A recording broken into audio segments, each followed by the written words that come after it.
হজরতুল আল্লাম শহীদ মরহুম আল্লামা দেলওয়ার হোসেন সাঈদী রহিমাহুল্লাহ, ওনার স্মৃতি বিজড়িত আজকের এই ঐতিহাসিক প্যারেড ময়দানের তাফসিরুল কোরআনের প্রোগ্রামে সব আছে।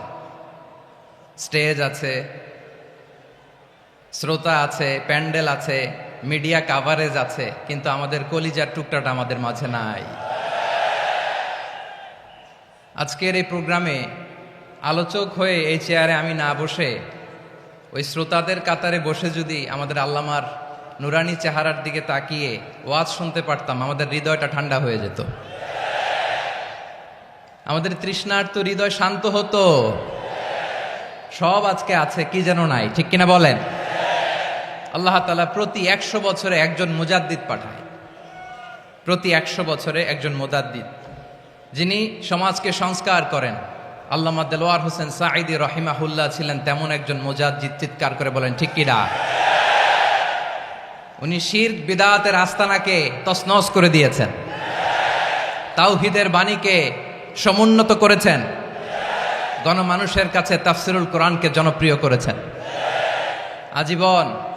আজীবন তিনি ইসলামকে বিজয়ী শক্তি হিসেবে দেখার স্বপ্ন দেখতেন।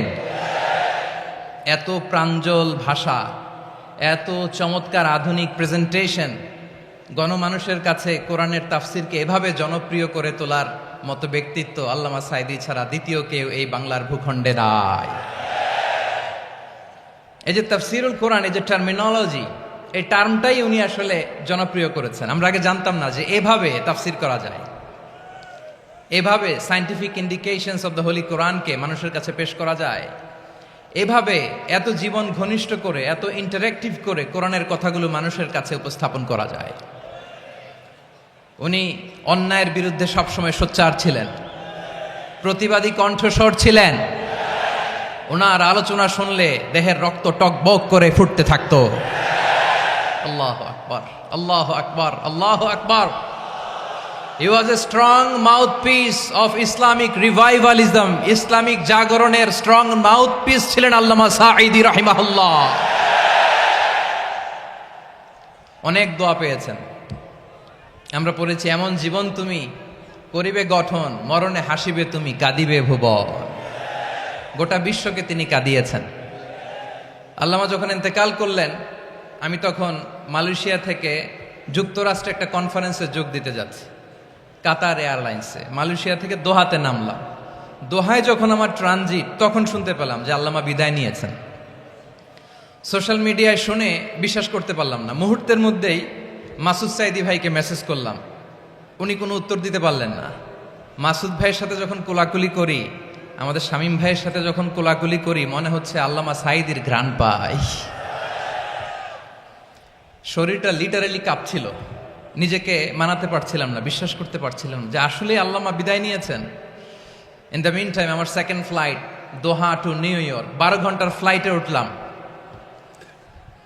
ইন্টারনেট থেকে বিচ্ছিন্ন হলাম। নামার পরে শুনলাম আল্লাহু আকবার, যেখানে ওনাকে কবরস্থ করার কথা ছিল সেখানেও কবর দিতে দেয়া হয় নাই। ছবিগুলো দেখতে লাগলাম, হাসিমাখা মুখ, হাসিমাখা নিথর দেহটা, মরণে হাসিবে তুমি, কাঁদিবে ভুবন। From east to west, from north to south, the entire globe, গোটা বিশ্ব ওনার জন্য কেঁদেছে, গোটা বিশ্ব কেঁদেছে। কাবার গিলাফ ধরে ধরে মানুষ চিৎকার করেছে। এর চেয়ে শ্রেষ্ঠ মৃত্যুকার হতে পারে? আমাদের আল্লামার আর কি পাওয়ার ছিল বলেন? আর কি পাওয়ার ছিল? কুল্লু নাফসিন যায়িকাতুল মাউত, যারাই দুনিয়াতে আসবে তারা ইন্তেকাল করবে, এটা আমরা মেনে নেই, এটা আমরা জানি। কিন্তু অবাক করা বিষয় হচ্ছে, আমরা আজও জানি না আমাদের আল্লামার মৃত্যু কি স্বাভাবিক হয়েছে নাকি এটা পরিকল্পিত মেডিকেল কিলিং ছিল। এটা যে পরিকল্পিত মেডিকেল কিলিং ছিল, এটা ধারণা করার পেছনে অনেক কারণ আছে। তিনি আধিপত্যবাদের বিরুদ্ধে সোচ্চার ছিলেন, ফ্যাসিবাদের বিরুদ্ধে সোচ্চার ছিলেন, রাজনৈতিক প্রতিহিংসার শিকার ছিলেন।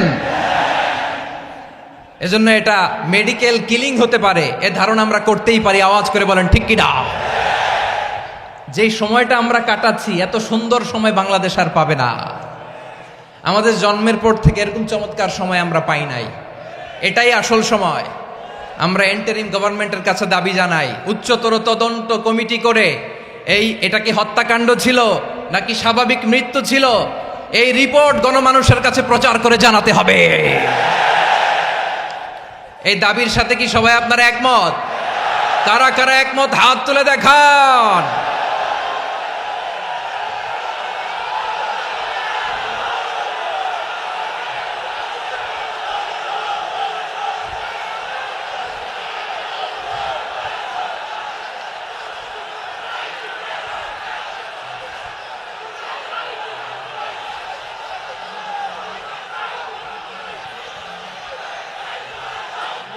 আমার প্রিয় ভাইয়েরা, প্রিয় চট্টলাবাসী, আল্লাহ তাআলা তার এই মুখলেস গোলামকে তার জান্নাতুল ফেরদাউসের মেহমান হিসেবে কবুল করুক, তার জীবনের সকল খেদমাগুলোকে কবুল করুক, জান্নাতুল ফেরদাউসের আলা মাকামে তাকে মেহমান হিসেবে কবুল করুক।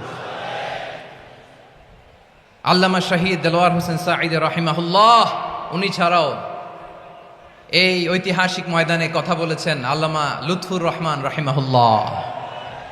চলে গিয়েছেন আমাদেরকে ছেড়ে। তিনি বলতেন, ইনশাল্লাহ মিজান আবার আসবে। হুজুর আমি তো আসলাম, আপনি তো আমাদেরকে ছেড়ে চলে গেলেন।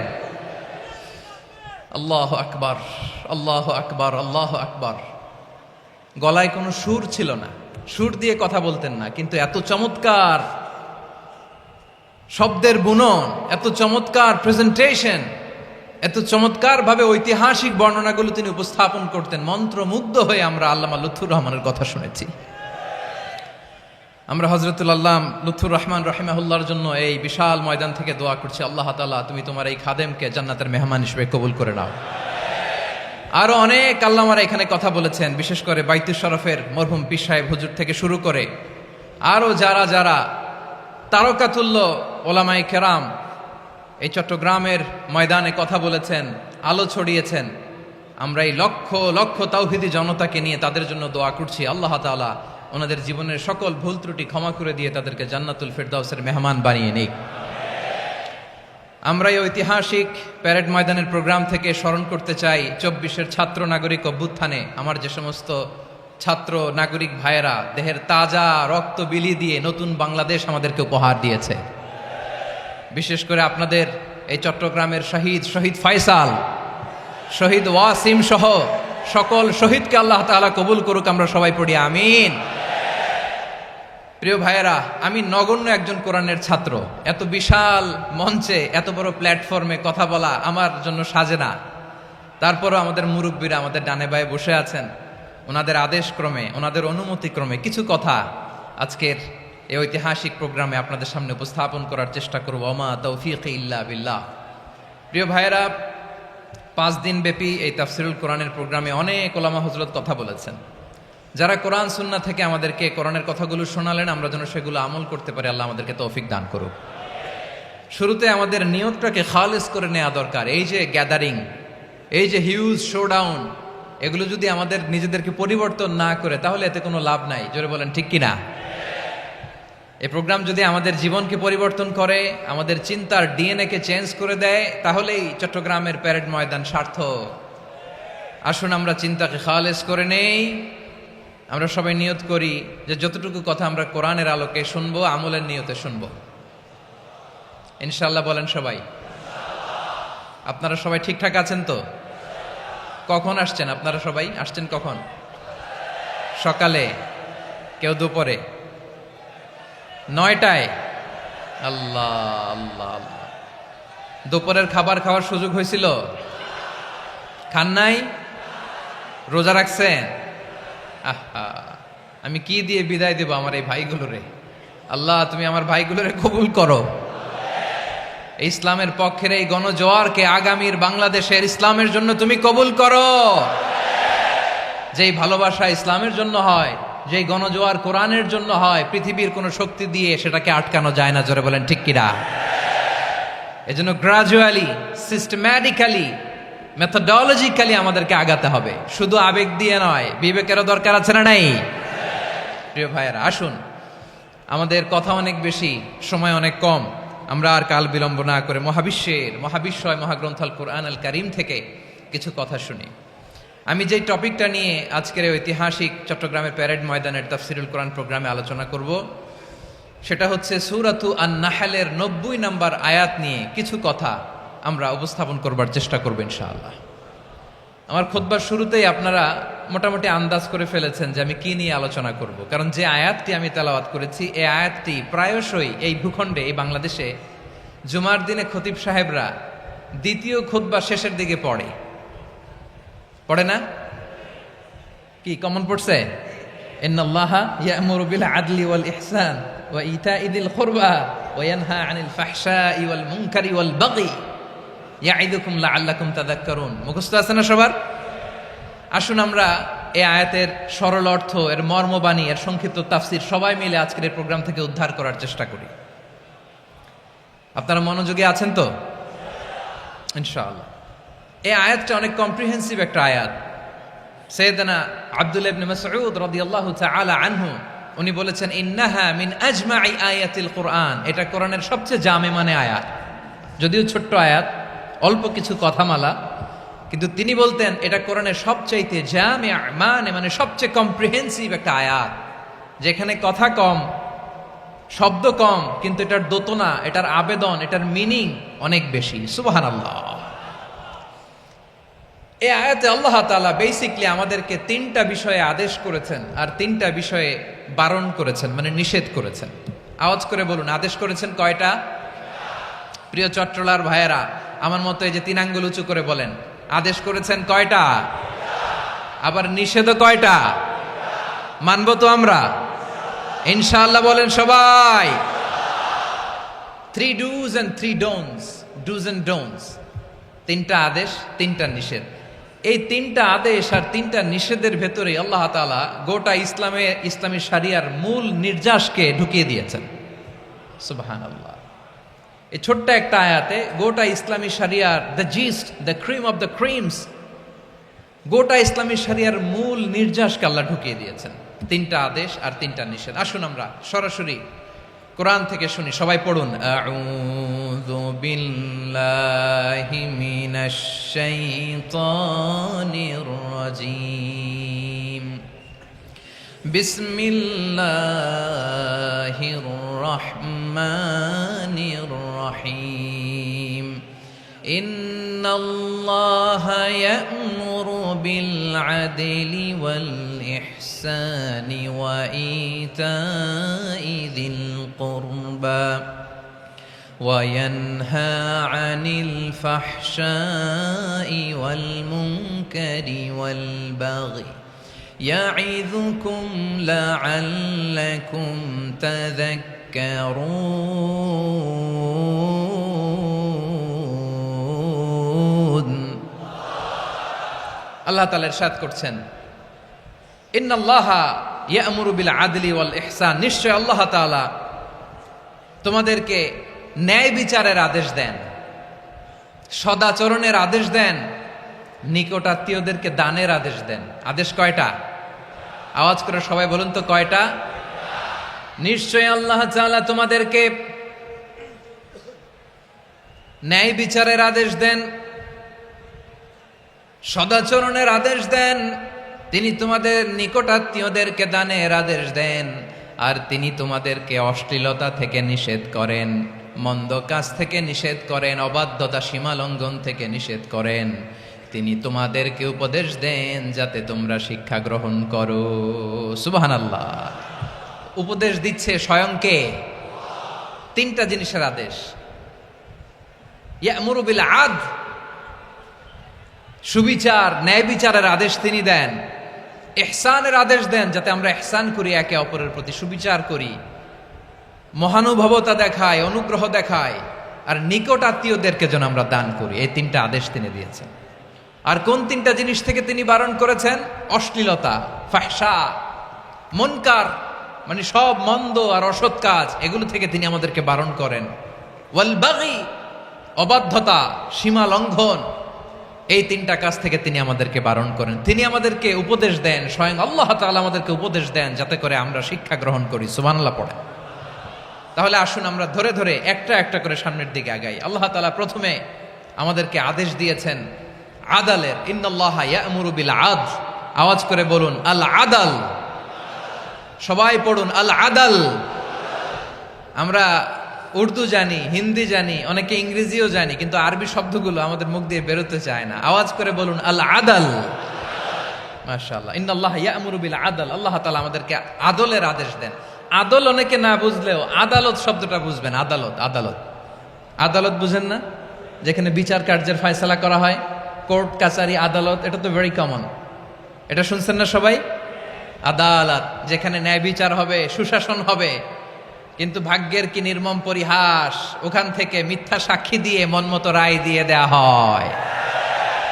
এগুলোর পরিবর্তন হওয়ার দরকার আছে না নাই? প্রিয় ভাইয়েরা, আদালত, আল আদল, ইংরেজিতে বলে জাস্টিস, ন্যায় বিচার, সুবিচার, সুশাসন, জাস্টিস, আল আদাল। সব জায়গায় এই জাস্টিস থাকা দরকার। Justice should be prevailed in the society. The mission of all prophet was to uphold the justice. সব নবীর মিশন ছিল এই জাস্টিসকে, আদালকে, সুশাসন আর সুবিচারকে নিশ্চিত করা। পড়েন সুবহানাল্লাহ। And the core message of every divine scripture was to uphold justice. পৃথিবীর সব আসমানি কিতাবের মূল শিক্ষা ছিল এই জাস্টিসকে সমাজে এনশিওর করা, সুবিচার, সুশাসনকে এনশিওর করা। তাহলে প্রিয় ভাইরা, আমরা বুঝতে পারলাম আল আদ শব্দের মানে হচ্ছে ইনসাফ বা সুবিচার বা ন্যায় বিচার। এটা হচ্ছে একটা general meaning, very general meaning. আপনি যদি ইন ডেপথ বুঝতে চান, আরো ভেতরে যান, তাহলে আদাল মানে হচ্ছে সমন্বয়, আদাল মানে হচ্ছে ভারসাম্য, ব্যালেন্স। আদাল মানে হচ্ছে মধ্যম পন্থা। সুবহানাল্লাহ পড়েন। কারণ সব সময় সমান সমান হইলেই সুবিচার হয় না। কথা কি বুঝতেছেন? ইসলামের দ্য কনসেপ্ট অফ আদাল, এটা এমন আদাল, এটা সব সময় সমান সমান নয়। যখন সমান সমান দেয়া দরকার, ইসলাম সমান সমান দেয়। যখন ব্যালেন্স করা দরকার, চেক এন্ড ব্যালেন্স, সমন্বয়, ভারসাম্য করা দরকার, তখন ইসলাম ভারসাম্য করে দেয়। এটার নাম আদাল। সুবহানাল্লাহ। সহজ করে আপনাদেরকে বুঝাই। যেমন ধরুন, একটা পরিবারের 3 জন সদস্য, স্বামী, স্ত্রী আর সন্তান। তাদের সকালবেলার ব্রেকফাস্টে স্বামীর, সকালের নাস্তায় স্বামীর 3টা রুটি লাগে, স্ত্রীর 2টা লাগে, আর সন্তানের 1টা রুটি লাগে। এখন আমি যদি সমান সমান করে আদল করতে চাই, সবাইকে যদি 3টা করে রুটি দেই, তাহলে স্বামী বেচারার জন্য ঠিক আছে? কি বলেন? কথা কি বুঝতেছেন না কষ্ট হয়ে যাচ্ছে? যদি সমান সমানের নিয়মে আগাই, তাহলে 3টা করে যদি রুটি দেই, স্বামীর জন্য ওকে, কিন্তু স্ত্রীর জন্য 1টা বেশি হয়ে যায়। আর সন্তানের জন্য কয়টা বেশি হয়? আচ্ছা, এই তো বুঝতেছেন, মাশাআল্লাহ। আচ্ছা, 2টা করে যদি সবাই রে দেয় সমান সমান নীতিতে, তাহলে স্ত্রীর জন্য, স্ত্রী বেচারির জন্য ঠিক আছে, কিন্তু স্বামীর কয়টা কম পড়ে? আর সন্তানের বেশি হয়ে যায় কয়টা?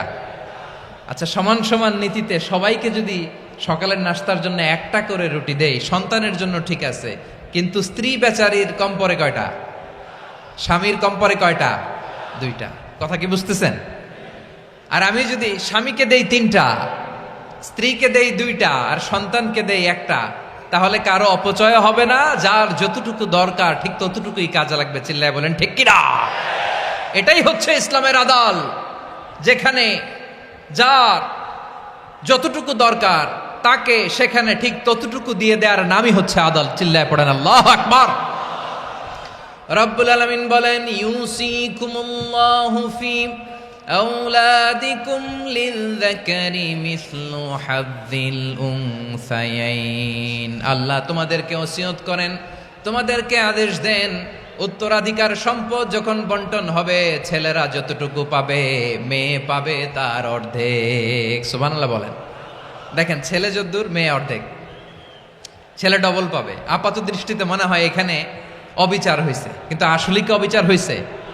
আপনি বিয়ের ক্ষেত্রে যান, ওইখানে আবার ছেলে মোহরানা দেয়, মেয়ে সেখানে মোহরানা পায়। তাহলে চেক এন্ড ব্যালেন্স, ভারসাম্য, ব্যালেন্স, মধ্যম পন্থা এখানে আছে না নাই? এটাই হচ্ছে ইসলামের আদল। আল্লাহ তাআলা এই আদলের আদেশ দিয়েছেন, সুবিচার, ন্যায় বিচার, সুশাসন এবং ভারসাম্যের আদেশ দিয়েছেন। প্রিয় ভাইয়েরা, একটি শান্তিময় সমাজ, একটা সমৃদ্ধ সমাজ, একটা মানবিক সমাজ যদি আমরা পেতে চাই, এই আয়াতের মধ্যে যতগুলো পয়েন্ট আছে সবগুলোর বাস্তবায়ন লাগবে। কথা বুঝতে পেরেছেন? বলেন, আওয়াজ করে বলেন, আমরা একটা শান্তির সমাজ চাই কি চাই না? আমরা একটা সমৃদ্ধ বাংলাদেশ চাই কি চাই না? আমরা একটা মানবিক বাংলাদেশ চাই কি চাই না? এই আয়াতে আল্লাহ তাআলা একটা মানবিক সমাজের রূপরেখা টেনেছেন। তার প্রথম কথা হচ্ছে ইন্নাল্লাহা ইয়ামুরু বিল আদল। আল্লাহ তাআলা তোমাদেরকে আদলের নির্দেশনা দেয়, সুবিচার সুশাসনের নির্দেশনা দেয়। যে সমাজে আদল থাকে না সে সমাজে জুলুম মানুষের ঘাড়ে চেপে বসে। আদলের বিপরীত হচ্ছে জুলুম। আদলের বিপরীত কি? জুলুম বা জাউর, অত্যাচার, অবিচার, বৈষম্য। এই যে বৈষম্য বিরোধী ছাত্র আন্দোলন কমন পড়ছে? এই যে একজন সমন্বয়ক তো দেখা করলো আমার সাথে। জুলুম মানে হচ্ছে বৈষম্য। বৈষম্যের স্থান ইসলামে নাই, অবিচারের স্থান ইসলামে নাই, জুলুমের স্থান ইসলামে নাই। আল্লাহ তাআলা বলেন যে আমি জুলুমকে নিজের জন্য হারাম করেছি এবং তোমাদের জন্য হারাম করেছি। বিশ্বনবী ফরমান, আল্লাহ তাআলা বলেন হাদিসে কুদসিতে, ইয়া ইবাদি ইন্নী হারামতুয যুলমা আলা নাফসি ওয়া জাআলতুহু বাইনাকুম মুহাররামান ফালা তাযালামু। আমার গোলামেরা শোনো, নিশ্চয় আমি আল্লাহ তাআলা জুলুমকে আমি আমার উপরে হারাম করেছি, অনুরূপভাবে জুলুম করাকে তোমাদের উপরেও হারাম করেছি। ফলে ফালা তাযালামু, তোমরা একে অপরের সাথে জুলুম করো না। নির্দেশনাটা কার? খবরদার, জুলুমের সাথে আমাদের কোনো সম্পর্ক নাই। আল্লাহ তাআলা আদলের আদেশ দিয়েছেন, আদালতের আদেশ দিয়েছেন, সুশাসনের ন্যায় বিচারের আদেশ দিয়েছেন। ইন্নাল্লাহা ইয়ামুরু বিল আদল, আমাদেরকে আদল প্রতিষ্ঠা করতে হবে। জুলুমের সাথে ইসলামের কোনো সম্পর্ক নাই।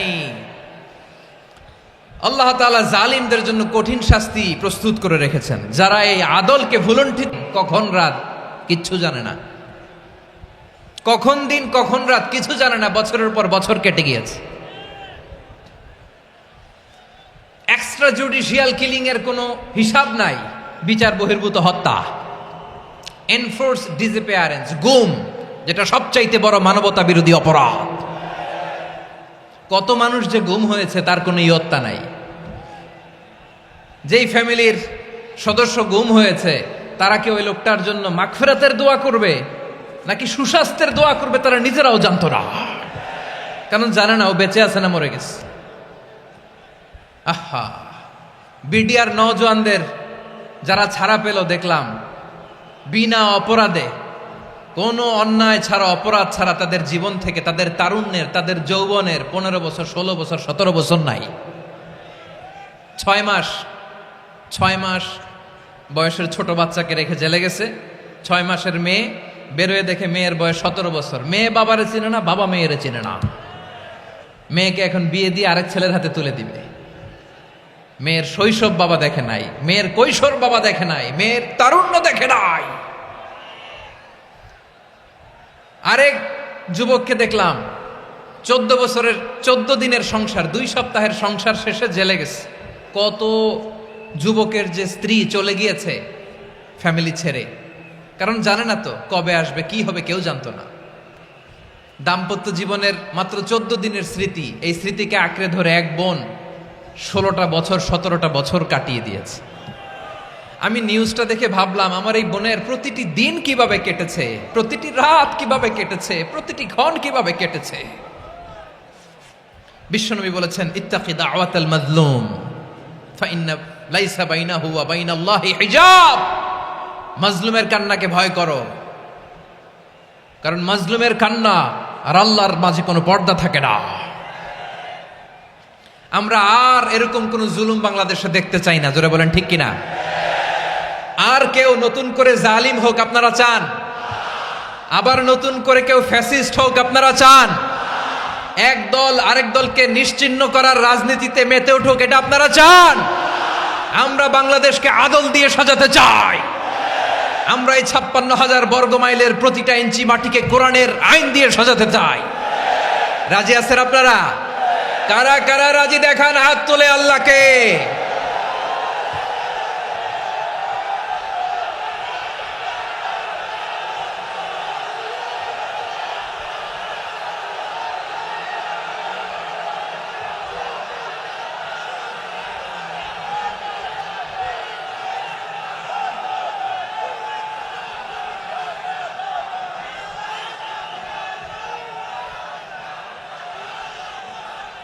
বসুন।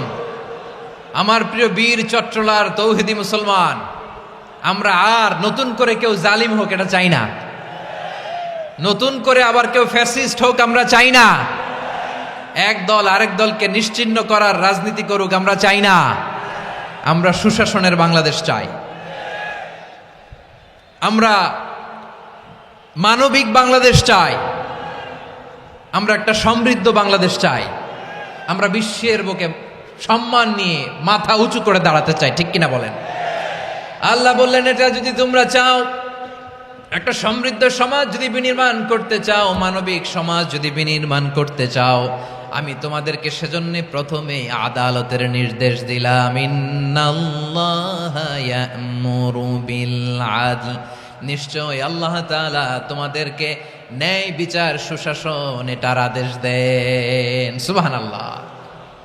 আদাল, ন্যায় বিচারের আদেশ আল্লাহ তাআলা কোরআনের বিভিন্ন আয়াতে দিয়েছেন। আল্লাহ তাআলা বলছেন, ইন্নাল্লাহা ইয়া'মুরুকুম আন তুআদ্দুল আমানাতি ইলা আহলিহা ওয়া ইযা হাকামতুম বাইনান নাসি আন তাহকুমু বিল আদল ইন্নাল্লাহা নি'ম্মা ইয়া'iযুকুম বিহি ইন্নাল্লাহা কানা সামিআন বাসীরা। আল্লাহ তাআলা বললেন, আল্লাহ আদেশ দিচ্ছেন, যে ব্যক্তি আমানতের হকদার তার হাতে তোমরা আমানত পৌঁছে দাও, আর যখন তোমরা বিচার কার্য করবে, বিচার ফয়সালা করবে, আদালতের সাথে করো। সুবহানাল্লাহ বলেন। ওয়া ইযা হাকামতুম বাইনান নাসি আন তাহকুমু বিল আদল, আদালতের সাথে করবা। আল্লাহ তাআলা বলেন, যারা জাজ হবে, বিচারক হবে, তাদের যদি বাদী বিবাদীর কারোর সাথে শত্রুতা থাকে, কারোর সাথে যদি কোনো ধরনের রেষারেষি থাকে, আল্লাহ বলেন বিচার কার্য করতে যে ওই শত্রুতা রেষারেষির কারণে আদালতের বাইরে যে অবিচার করে বিচার করো না। ওয়ালা ইয়াজরিমান্নাকুম শানাআনু কওমিন আলা আল্লা তা'দিলু ই'দিলু হুয়া আকরাবু লিত্তাকওয়া ওয়াত্তাকুল্লাহা ইন্নাল্লাহা খাবীরুম বিমা তা'মালুন। খবরদার কোন জাতির প্রতি, কোন গোষ্ঠীর প্রতি, কোন গোত্রের প্রতি আক্রোশ যেন তোমাদেরকে ন্যায় বিচার থেকে দূরে সরিয়ে না দেয়, বরং আমি আল্লাহর আদেশ হলো ই'দিলু, তোমরা আদল করো, ন্যায় বিচার করো, সুবিচার করো, সুশাসন প্রতিষ্ঠা করো। হুয়া আকরাবু লিত্তাকওয়া, এটাই তাকওয়ার সবচেয়ে কাছাকাছি। সুবহানাল্লাহ বলেন। কোরআনের বিভিন্ন আয়াতে আল্লাহ তাআলা স্পেসিফিকলি ধরে ধরে বিচার করার সময় আমরা যেন আদল করি সেটা বলেছেন। কোরআনের কোন কোন জায়গায় আল্লাহ তাআলা এই আল আদল শব্দটা ব্যবহার করেছেন। আবার একই জিনিস ইনসাফ, সুবিচার, সুশাসন, ন্যায় বিচার, ন্যায় পরায়ণতা বুঝাতে আল্লাহ তাআলা কখনো কখনো আল কিসত শব্দটা ব্যবহার করেছেন। আওয়াজ করে সবাই বলুন আল কিসত। প্রিয় ভাইয়েরা, সবাই আওয়াজ করে আমার সাথে সাথে বলুন আল কিসত। আল্লাহ তাআলা বলেন, ওয়া ইন হাকামতা ফাহকুম বাইনাহুম বিল কিসতি ইন্নাল্লাহা ইউহিব্বুল মুকসিতিন। যখন তুমি বিচার করবে, বিশ্বনবীকে উদ্দেশ্য করে অ্যাড্রেস করে বললেন, নবী হে, ইহুদিরা কোনো বিষয়ে মীমাংসার জন্য যদি আপনার দরবারে আসে, যদি বিচার করতে হয়, খবরদার অবিচার করবেন না। ফয়সালা যেটা করবেন কিসতের সাথে করবেন, ন্যায় পরায়ণতার সাথে করবেন, কারণ ইন্নাল্লাহা ইউহিব্বুল মুকসিতিন, নিশ্চয় আল্লাহ রাব্বুল ইজ্জাত ন্যায় পরায়ণশীলদেরকে বড্ড ভালোবাসেন। সুবহানাল্লাহ বলেন। ন্যায় পরায়ণ লোকদেরকে আল্লাহ তাআলা বড্ড ভালোবাসেন। অন্য আয়াতে আল্লাহ তাআলা বলছেন, وَنَضَعُ الْمَوَازِينَ الْقِسْطَ لِيَوْمِ الْقِيَامَةِ فَلَا تُظْلَمُ نَفْسٌ شَيْئًا। আমি কিয়ামতের দিন ন্যায় পরায়ণতার মানদণ্ড স্থাপন করব, যেটাকে আমরা মিজানের পাল্লা বলি। আল্লাহ বলেন, ন্যায় বিচারের মানদণ্ড কিয়ামতের ময়দানে আমি আল্লাহ স্থাপন করব। সেদিন কারো প্রতি বিন্দু পরিমাণ, এক চুল পরিমাণ অবিচার করা হবে না, কোনো অবিচার করা হবে না। সেদিন সুশাসন হবে, সুবিচার হবে, ন্যায় পরায়ণতার সাথে বিচার হবে। আওয়াজ করে পড়েন আল্লাহু আকবার। তাহলে প্রিয় ভাইরা, যে তিনটি বিষয়ে আল্লাহ তাআলা আমাদেরকে আদেশ দিয়েছেন, তার প্রথমটা হচ্ছে আদালত, ইনসাফ, সুবিচার, ন্যায় বিচার। এটা আমরা চাই কি চাই না? বিশ্বনবী ন্যায় বিচার, ন্যায় পরায়ণতা, সুশাসন প্রতিষ্ঠিত করেন কি করেন নাই? আপনারা বিশ্বনবীর সিরাত যারা পড়েছেন, আপনি দেখবেন বিশ্বনবীর সিরাতের পরতে পরতে, বাঁকে বাঁকে, সিরাতের বাঁকে বাঁকে এই আদালতের নমুনা মেলে। সুবহানাল্লাহ বলেন। ছোট্ট একটা নমুনা রাসূল সাল্লাল্লাহু আলাইহি ওয়াসাল্লামের আসসিরা আল আতরা থেকে ছোট্ট একটা নমুনা আপনাদের খেদমতে এখানে উপস্থাপন করি। বিশ্বনবী সাল্লাল্লাহু আলাইহি ওয়াসাল্লাম মক্কা বিজয় করলেন ৮ম হিজরিতে। মক্কা বিজয় শেষে তিনি কয়েক সপ্তাহ মক্কাতে অবস্থান করলেন। ইন দ্য মিন টাইম মক্কার একটা ভেরি প্রেস্টিজিয়াস এন্ড ডিগনিফাইড ফ্যামিলির নারী চুরিতে ধরা পড়ল। কিসে ধরা পড়ল? সবাই বলেন কিসে? আমাদের সমাজে আসেনি এটা? আছে? ছোট না বড়? হ্যাঁ, হিসাব করে শেষ করা যায় না। ৩.৫ লাখ কোটি টাকা নাই উন্নয়ন প্রকল্পের নামে। উন্নয়ন প্রকল্পের নামে ৩.৫ লাখ কোটি টাকা নাই।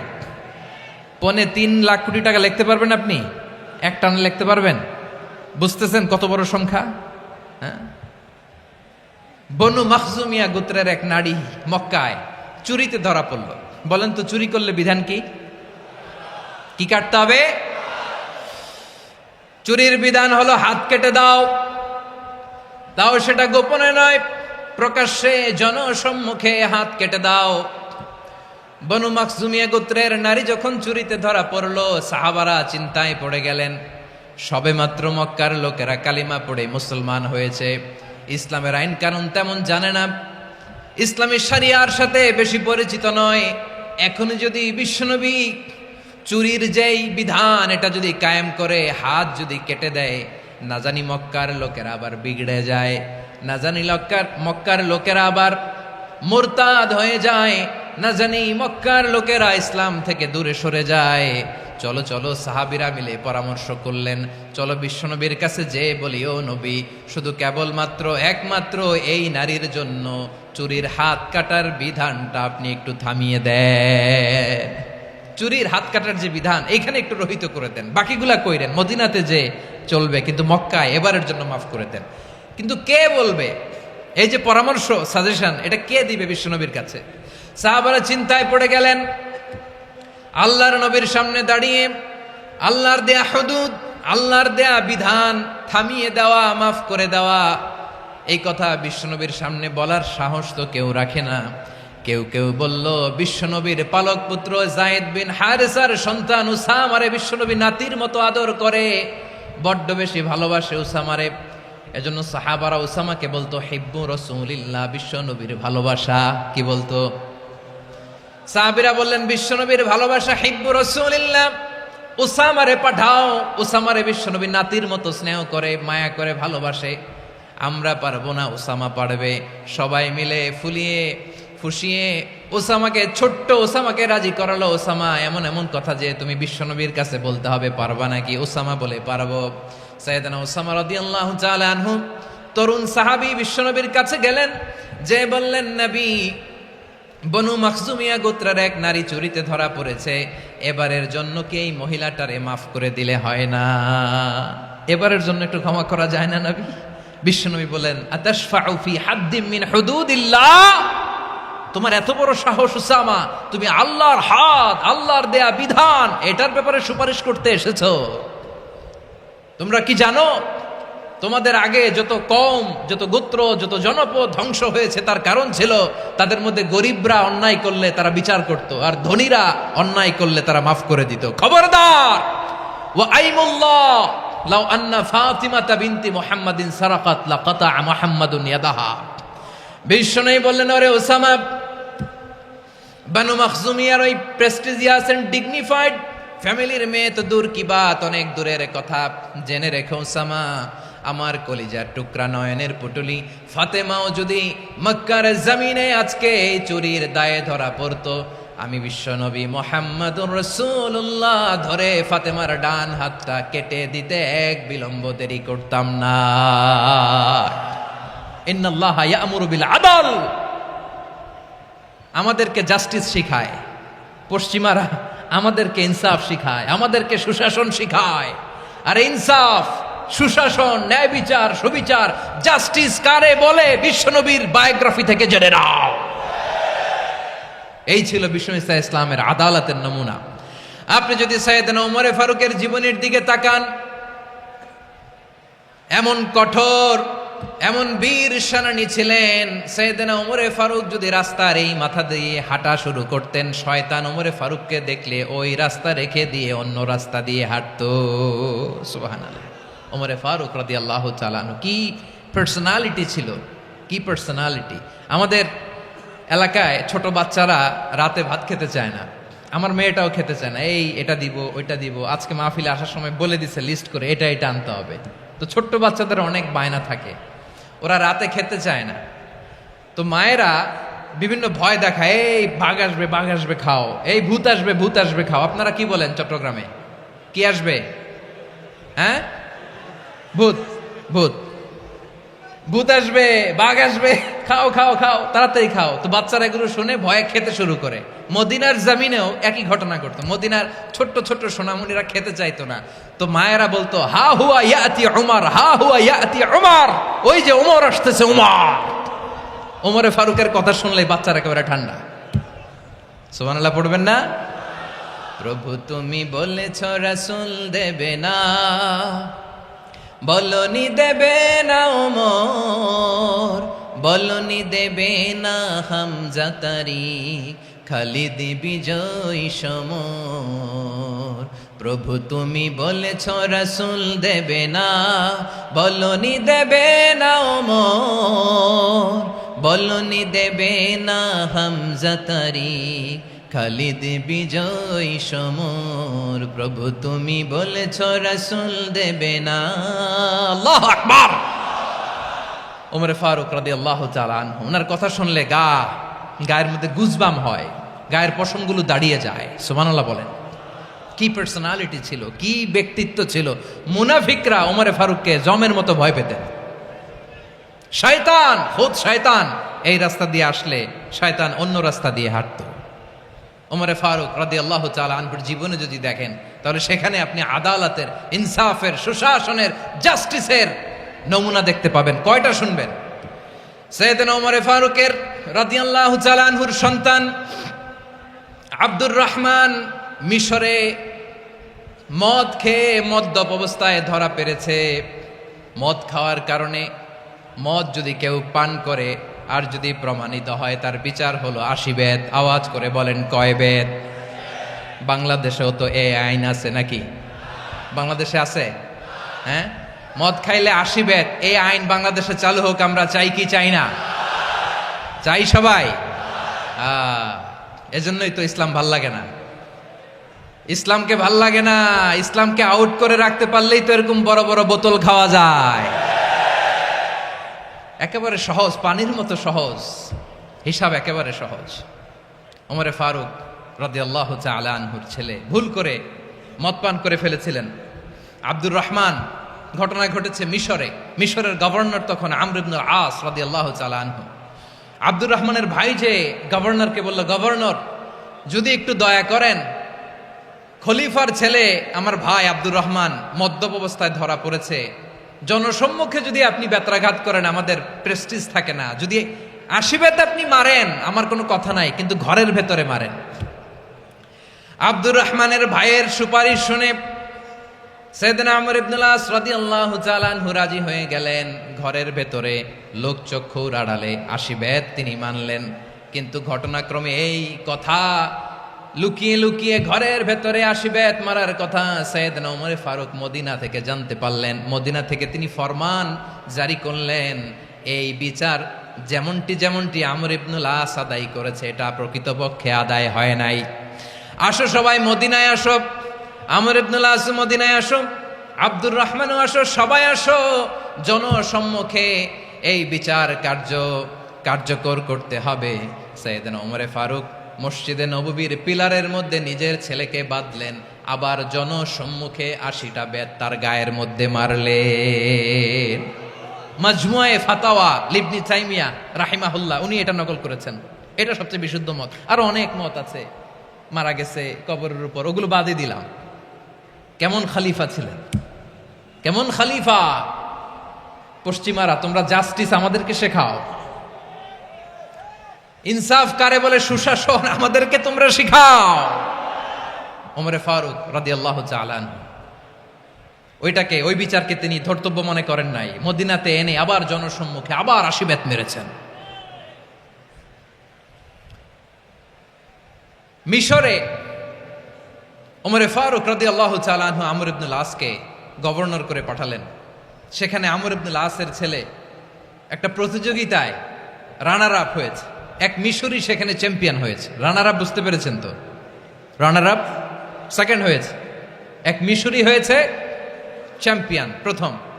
কিন্তু গভর্নরের ছেলে ও জিততে পারে নাই। ও রাগে ওই মিশরির গায়ের মধ্যে কয়েকটা লাঠি দিয়ে বাড়ি মেরেছে। মিশরি যে মদিনাতে ওমরে ফারুকের কাছে বিচার দিলেন, আপনার গভর্নরের ছেলে অন্যায়ভাবে আমার গায়ে হাত তুলেছে। সাইয়েদনা ওমরে ফারুক আবার ফরমান জারি করলেন, আসো মদিনাতে আসো। মিশরীকে ডাকলেন।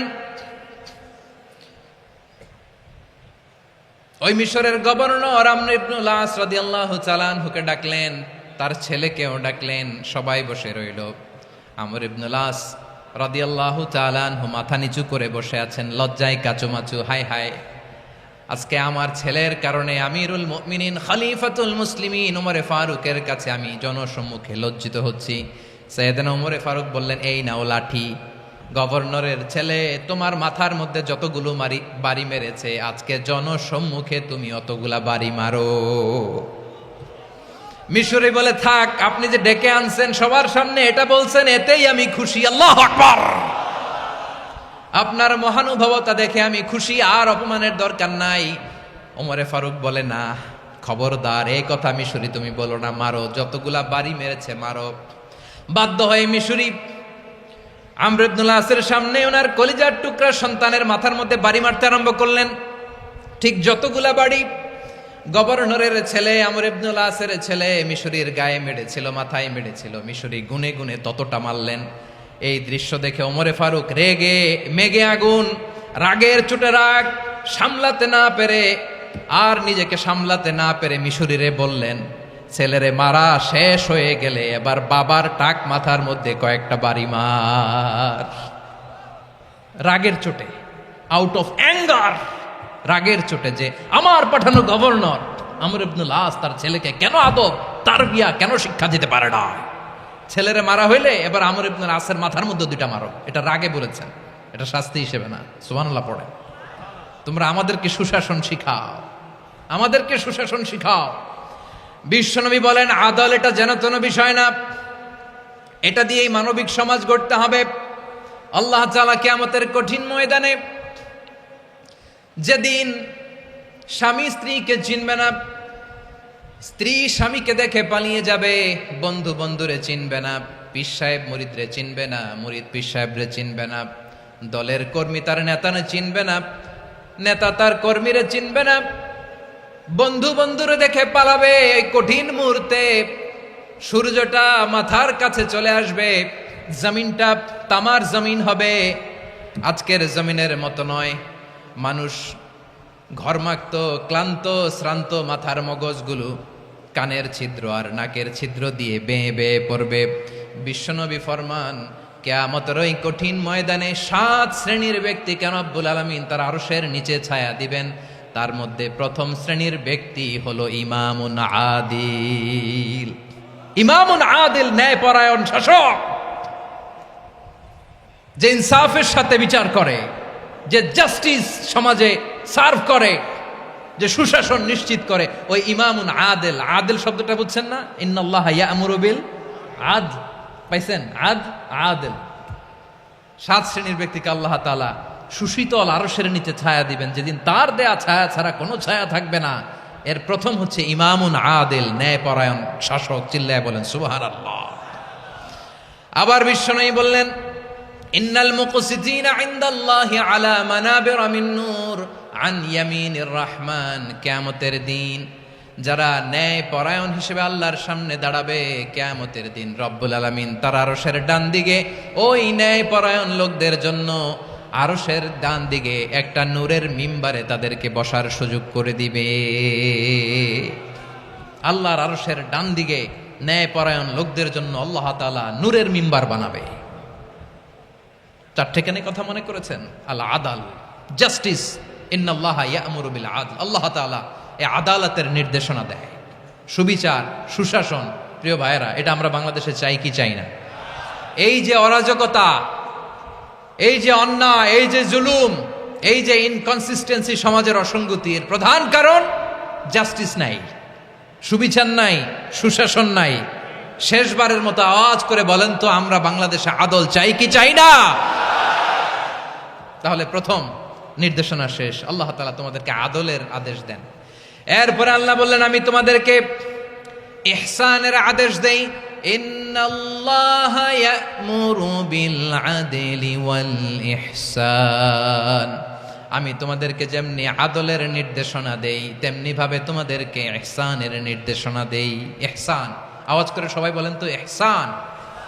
সবাই বলেননি, সবাই বললে এতটুকু আওয়াজ হবে আমি বিশ্বাস করি না। আওয়াজ করে বলুন আল ইহসান।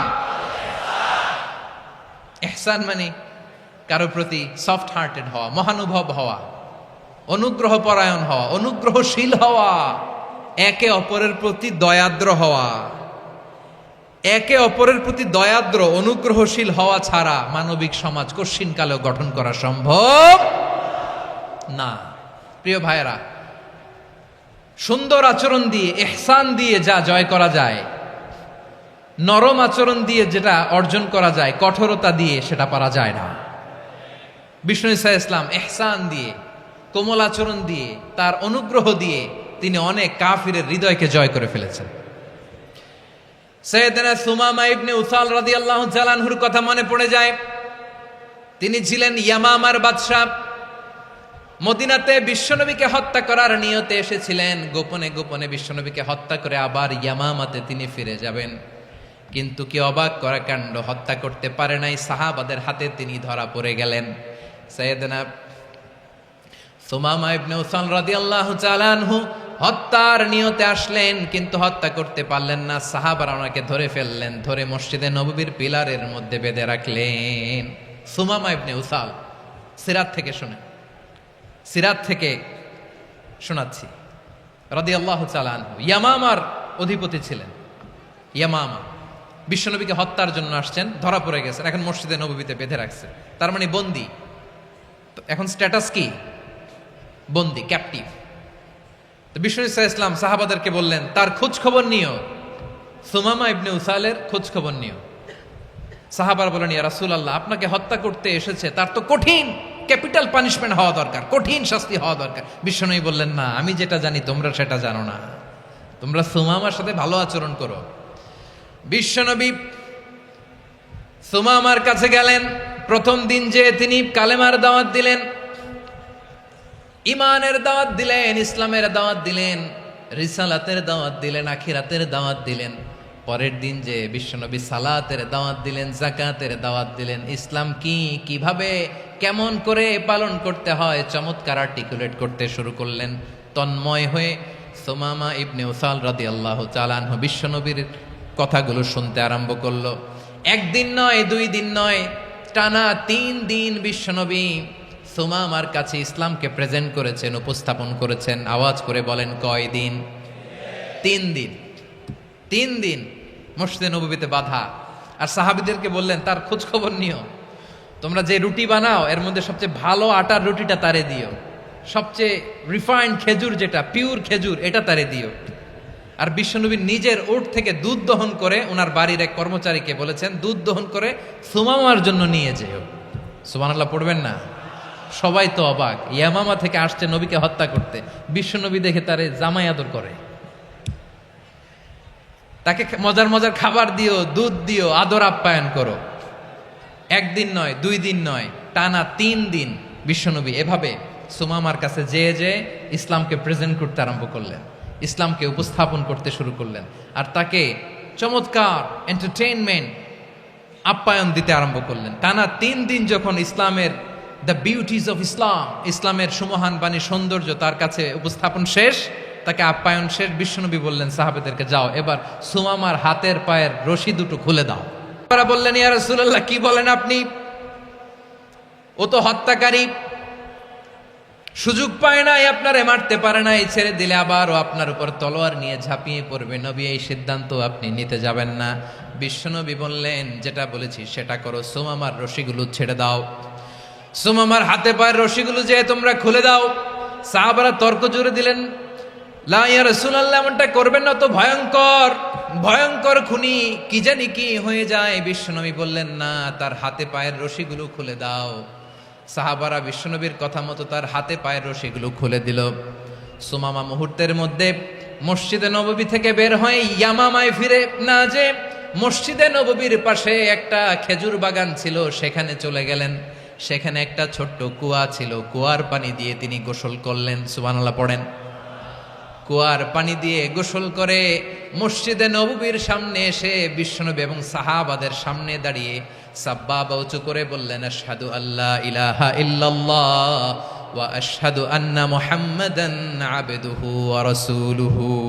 আল্লাহু আকবার। আমি সাক্ষ্য দিচ্ছি আল্লাহ ছাড়া কোনো ইলাহ নাই, আর মুহাম্মদ আল্লাহ তাআলার প্রেরিত বান্দা এবং রাসূল। প্রিয় ভাইয়েরা, ইহসান দিয়ে যা জয় করা যায়, কঠোরতা দিয়ে সেটা কঠিনকালেও জয় করা যায় না। আওয়াজ করে বলেন ঠিক কি না?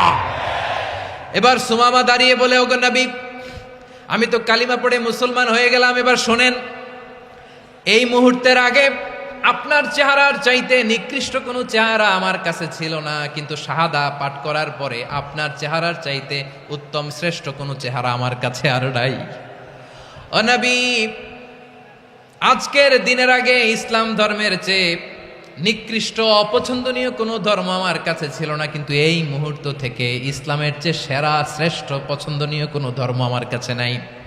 নবী গো, আজকের দিনের আগে মদিনার চাইতে অপছন্দনীয় নিকৃষ্ট কোনো শহর আমার কাছে ছিল না, কিন্তু এই মুহূর্তের পর থেকে মদিনার চাইতে কোনো শ্রেষ্ঠ শহর আমার জানা নাই।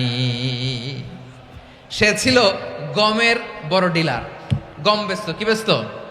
তার গম কিনে মক্কার লোকেরা রুটি খাইতো। সে ঘোষণা দিল, আজকে থেকে মক্কাবাসীদের জন্য সব গম আমি হারাম করে দিলাম, মক্কাবাসী এখন না খেয়ে মরে। সুবহানাল্লাহ পড়বেন না? মক্কাবাসী বিশ্বনবীর কাছে আসলেন, এসে বললেন, মুহাম্মদ, আমরা তো তোমার ভাই, তোমার চাচা, তোমার ভাতিজা, তোমার আত্মীয়, তুমি সুমামারে বলো সে যেন আবার গমের সাপ্লাই মক্কার জন্য অনুমতি দিয়ে দেয়। বিশ্বনবীর অনুমতি ক্রমে সুমামা আবার মক্কাতে গম পাঠাতে শুরু করলো। পড়েন সুবহানাল্লাহ। ইহসান, ইহসান দিয়ে আপনি যেটা জয় করতে পারবেন, you can win the heart of your enemies. ইহসান দিয়ে আপনি আপনার শত্রুর হৃদয়কে জয় করতে পারবেন। আওয়াজ করে বলেন ঠিক কি না? এজন্য আল্লাহ বললেন, ওয়া আনফিকু ফি সাবিলিল্লাহি ওয়া লা তুলকু বিআইদিকুম ইলাত তাহলুকা ওয়া আহসিনু ইন্নাল্লাহা ইউহিব্বুল মুহসিনিন। তোমরা আল্লাহর রাস্তায় দান করবে আর নিজেরা নিজেদেরকে ধ্বংসের হাতে ঠেলে দিও না। তোমরা একে অপরের প্রতি ইহসান করবে, কারণ ইহসানকারীদেরকে আল্লাহ বড্ড ভালোবাসেন। সুবহানাল্লাহ পড়েন। আবার সূরা রহমানে আল্লাহ বললেন, হাল জাযাউল ইহসানি ইল্লাল ইহসান ফাবিআইয়ি আলা, সবাই পড়েন, ফাবিআইয়ি আলাই রাব্বিকুমা তুকাযযিবান।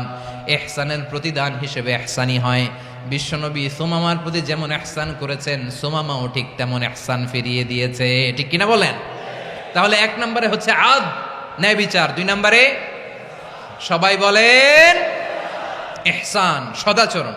ইহসান দুই ধরনের প্রিয় ভাইরা, ইহসান ফিল ইবাদা, ইহসান ফিল মুআমালা। ইহসান ফিল ইবাদা হচ্ছে একাগ্র অনুভবে ইবাদতে ডুব দেওয়া, এর নাম ইবাদতের ইহসান। সুবহানাল্লাহ পড়ে।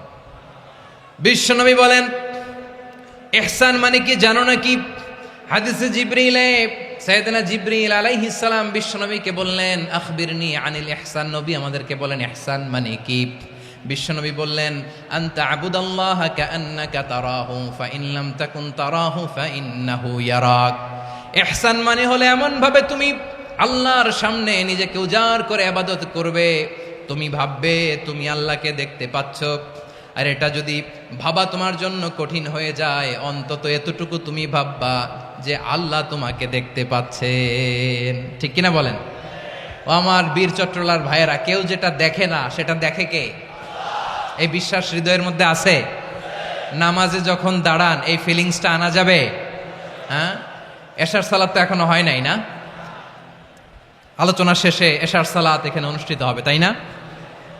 আচ্ছা বলুন তো, আমরা এশার সালাত পর্যন্ত বেঁচে থাকবো এই গ্যারান্টি আছে কার কার? হাত তোলেন। কয়েকজন হাত তুলছে পেছনে, না বুঝে তুলে ফেলছে। এশা পর্যন্ত যে আমরা হায়াত পাবো কোনো গ্যারান্টি আছে? সবাই আওয়াজ করে বলেন, গ্যারান্টি আছে? গ্যারান্টি নাই। এই জন্য বিষ্ণু ইসলাম বলেছে, এমন ভাবে নামাজে দাঁড়াও, ইবাদত করো, মনে করো হতে পারে এটাই আমার জীবনের শেষ নামাজ। পারফর্ম দ্য সালাহ as if this is your last and final prayer. এমন ভাবে সালাতে দাঁড়াও, ভাবো হতে পারে এটাই তোমার জীবনের শেষ নামাজ। এমন ভাবে নামাজে দাঁড়াও, ভাবো এটাই শেষ নামাজ। তাহলে নামাজে একাগ্রতা বাড়ায় দিবে কে? ফলে ইবাদতের ইহসান আমাদের অর্জিত হবে। আর মুআমালাতে ইহসান হলো, বিশ্বনবী বলেন, ইন্নাল্লাহা তাবারাকা ওয়া তাআলা কাতাবাল ইহসানা আলা কুল্লি শাই, ফাইদা কাতালতুম ফাআহসিনুল কিতলা ওয়া ইযা যাবাহতুম ফাআহসিনুয যাবহা ওয়ালিয়ুহিদ্দা আহাদুকুম শাফরাতাহু ওয়ালিয়ুরিহ যাবিহাতাহু। ইহসান দুই ধরনের, আওয়াজ করে বলতে হবে। কয় ধরনের? সবাই বলুন আওয়াজ করে, কয় ধরনের? একটা হচ্ছে ইহসান ফিল ইবাদা, ইবাদতে ইহসান। ইবাদতে ইহসান কি?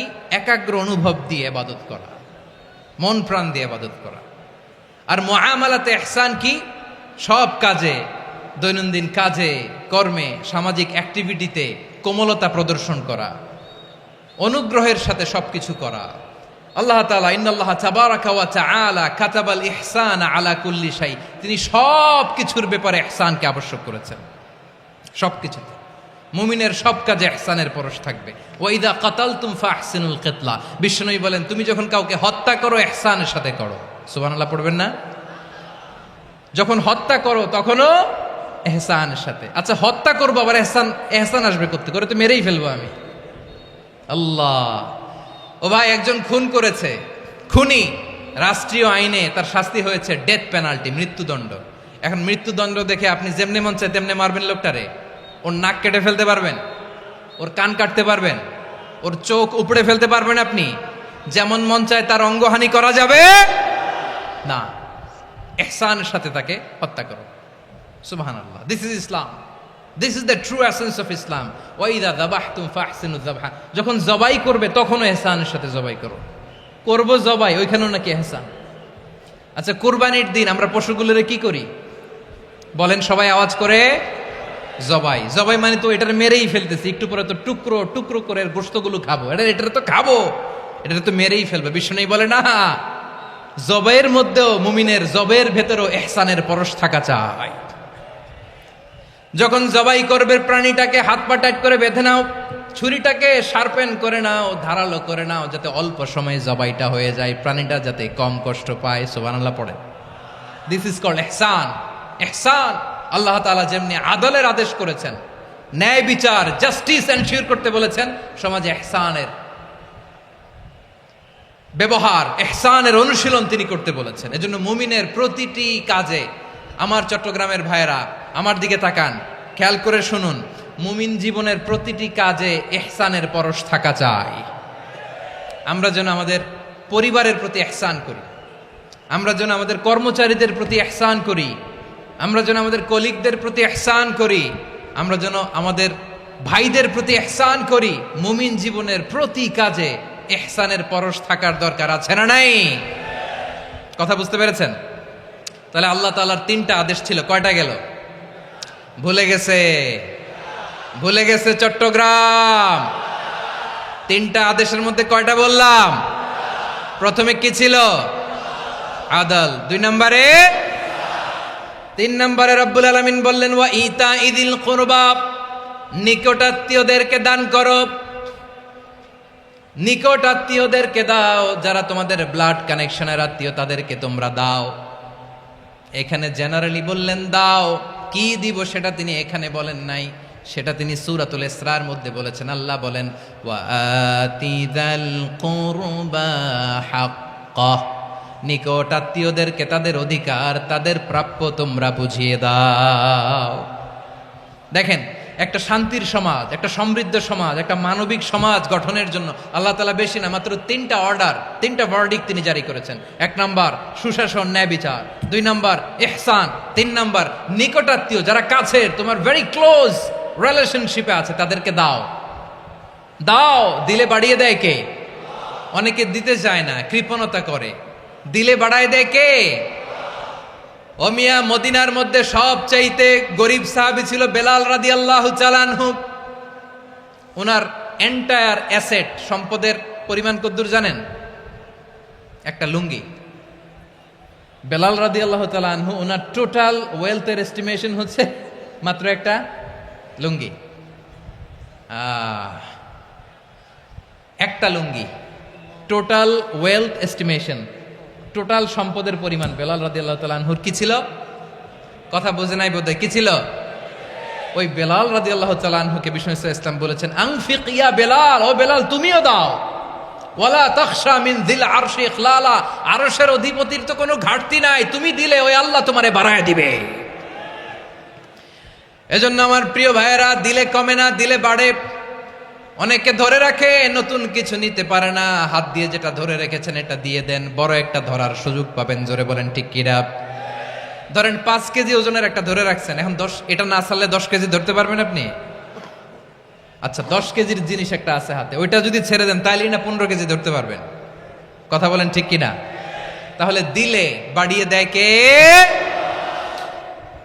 রব্বুল আলামিন বললেন 3 নাম্বার আদেশ হলো তোমাদের প্রতি, সমাজটারে কেমন করে মানবিক সমাজ, সুন্দর সমাজ গড়বা।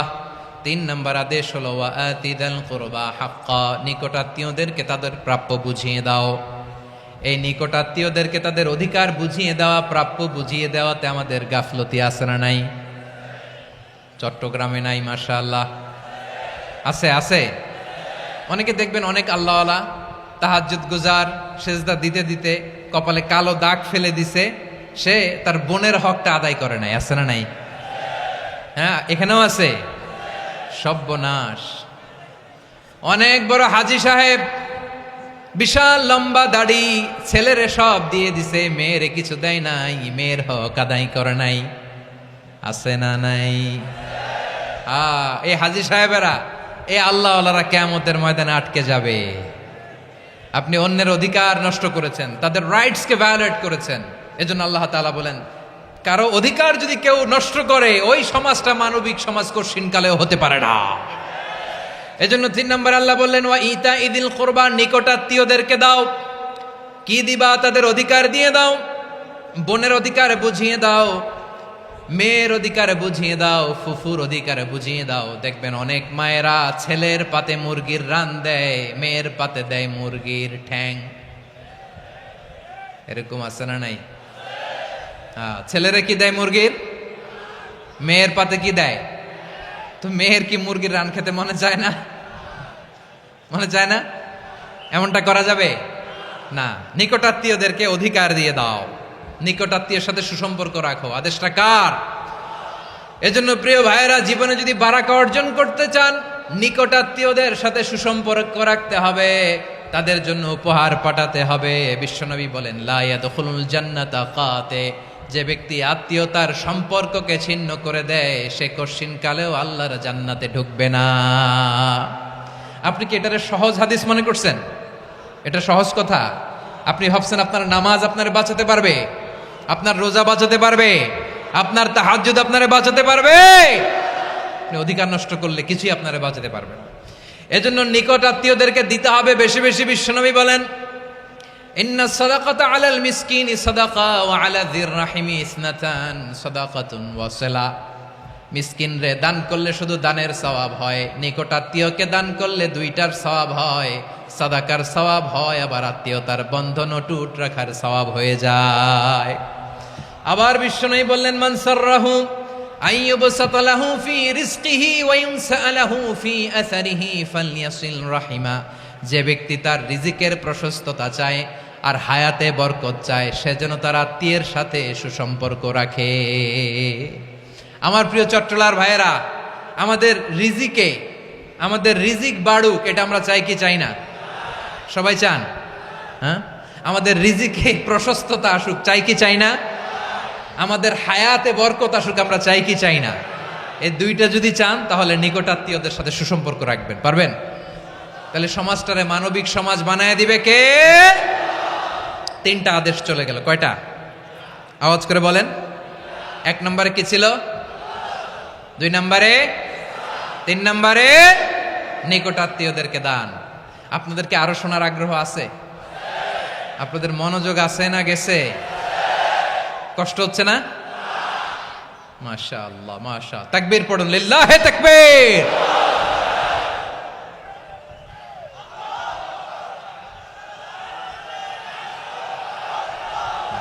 মাশাআল্লাহ।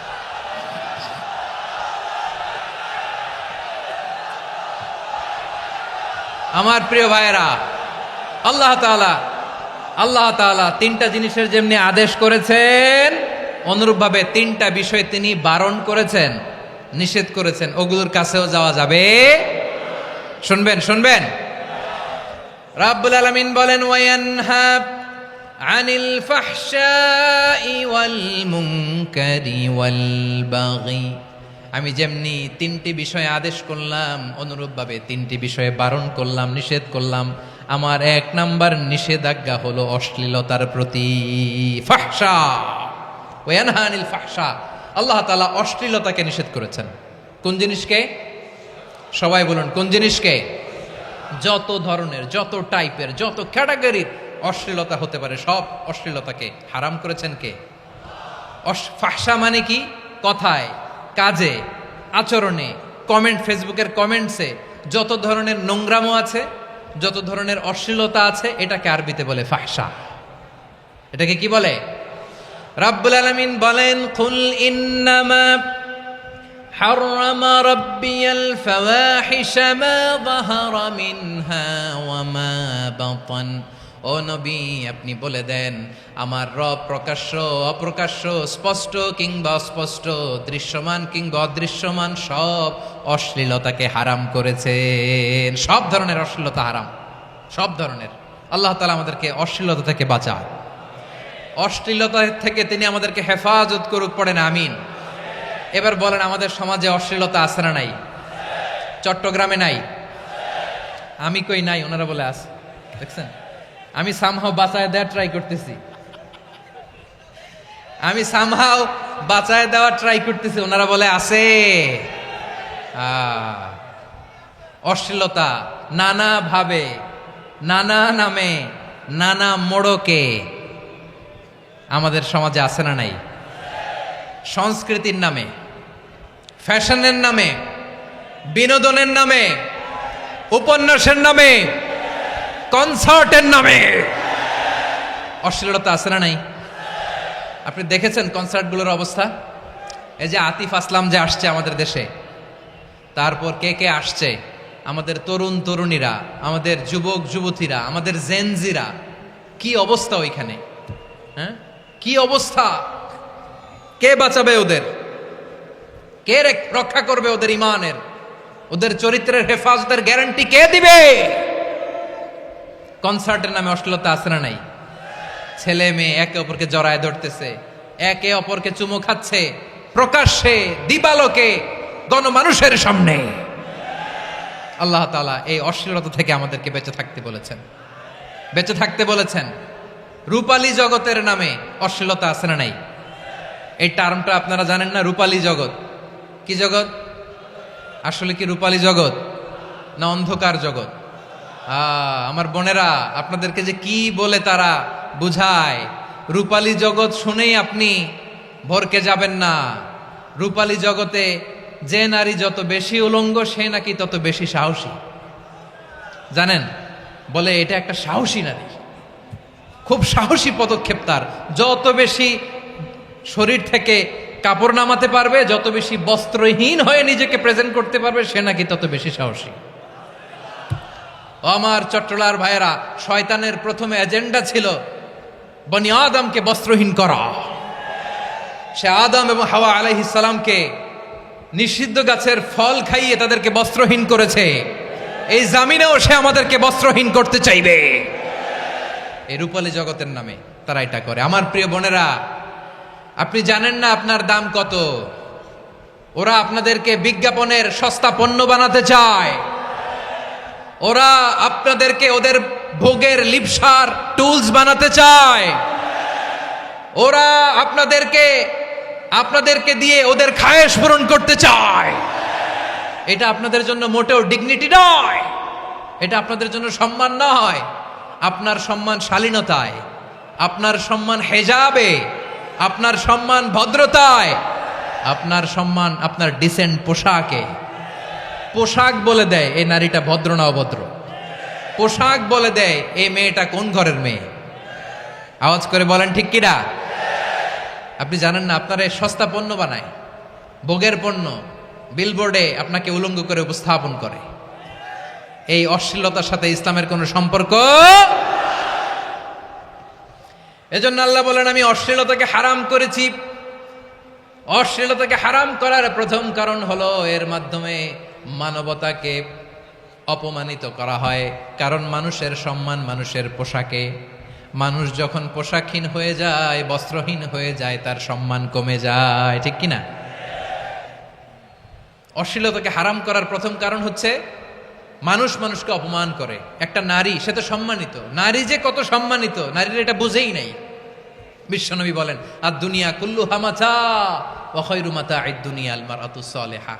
আমার বোনেরা, 5টা প্যান্ডেলে আপনারা এলইডিতে আমার আলোচনা শুনছেন, আমি জানি। আপনাদের এই গর্ভ যে কত দামি আপনি জানেন না। আপনার পেট থেকেই আসবে আগামী দিনের সালাহুদ্দিন আল আইয়ুবী। আপনার পেট থেকেই আসবে অনাগত দিনের ইমাম মাহদী আল মুনতাদর। আপনার পেট থেকেই আসবে অনাগত দিনের ফয়সাল, ওয়াসিম, মুগ্ধ, আবু সাইদের মতো বীর যোদ্ধা।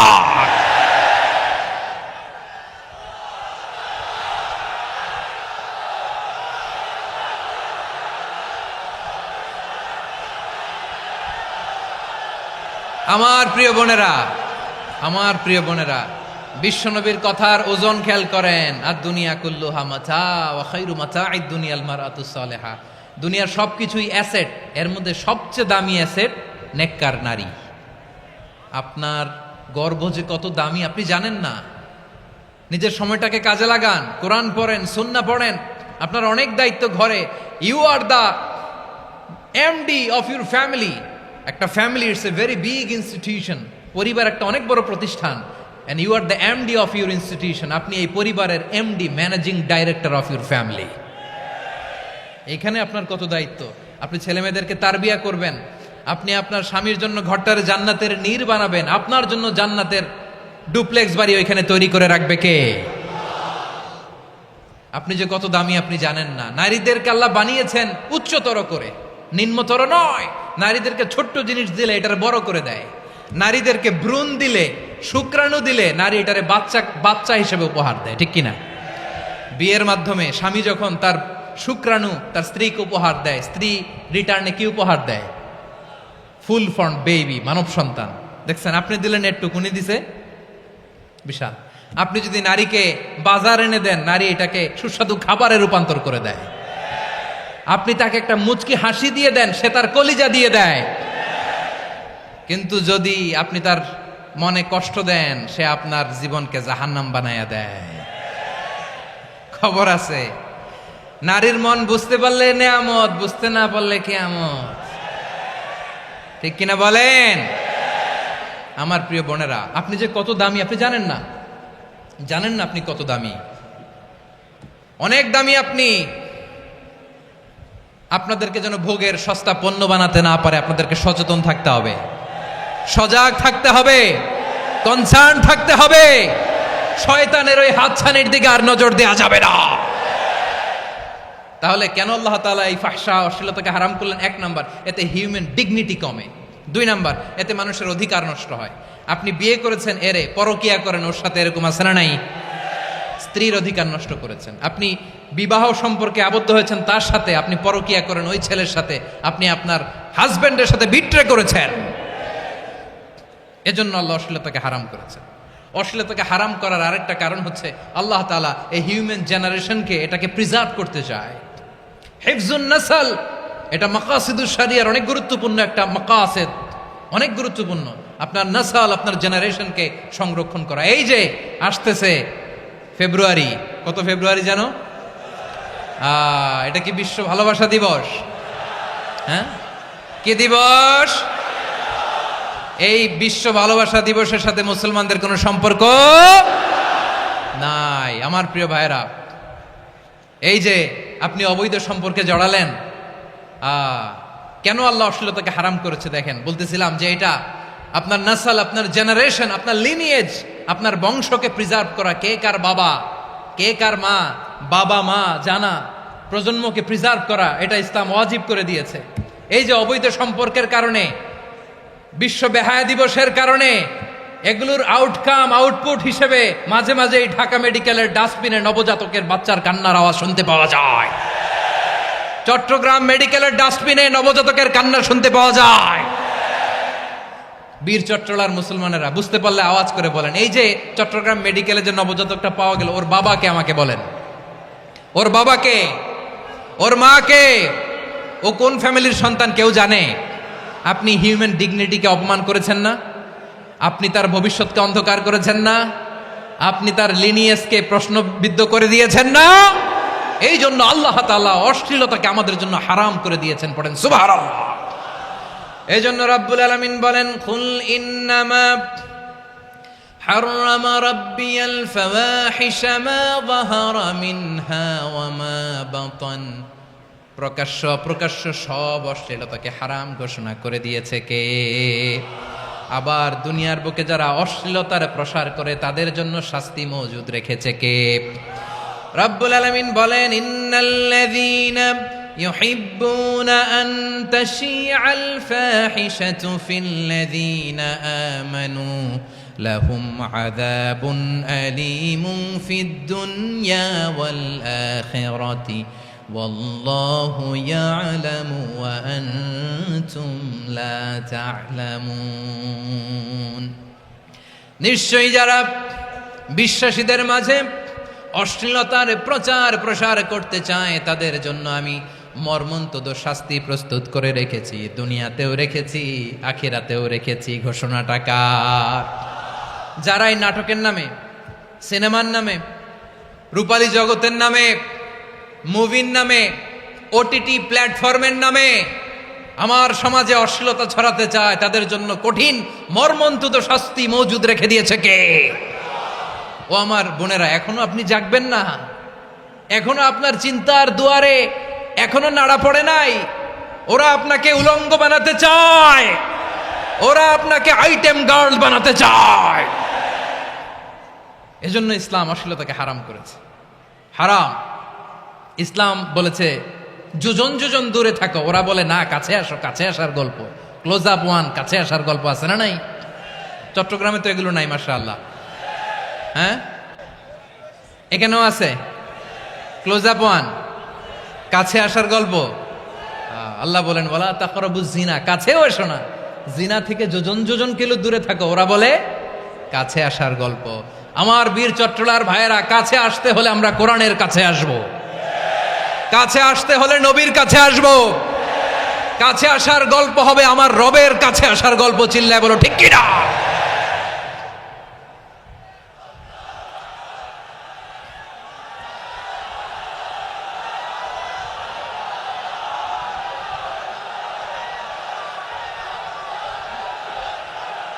বসুন বসুন আমার ভাইয়েরা।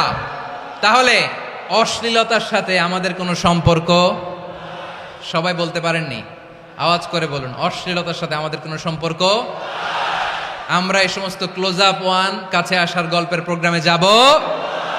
আমরা কোন ধরনের অশ্লীল কন্টেন্ট সোশ্যাল মিডিয়ায়, টিভিতে দেখব?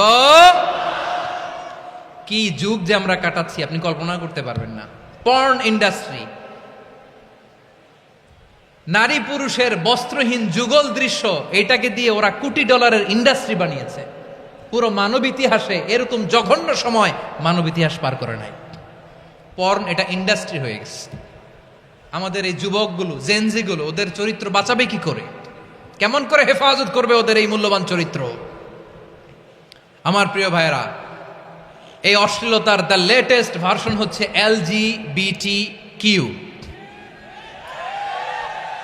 শরীফ থেকে শরীফা।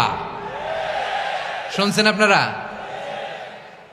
দেখতে পুরুষ, আসলেই পুরুষ, সুস্থ একজন পুরুষ, 4 সন্তানের বাবা, বলে আমি মনে মনে নারী। দেখতে নারী, সুস্থ নারী, আসলেই সে দিব্যি একজন নারী, বলে আমি মনে মনে পুরুষ।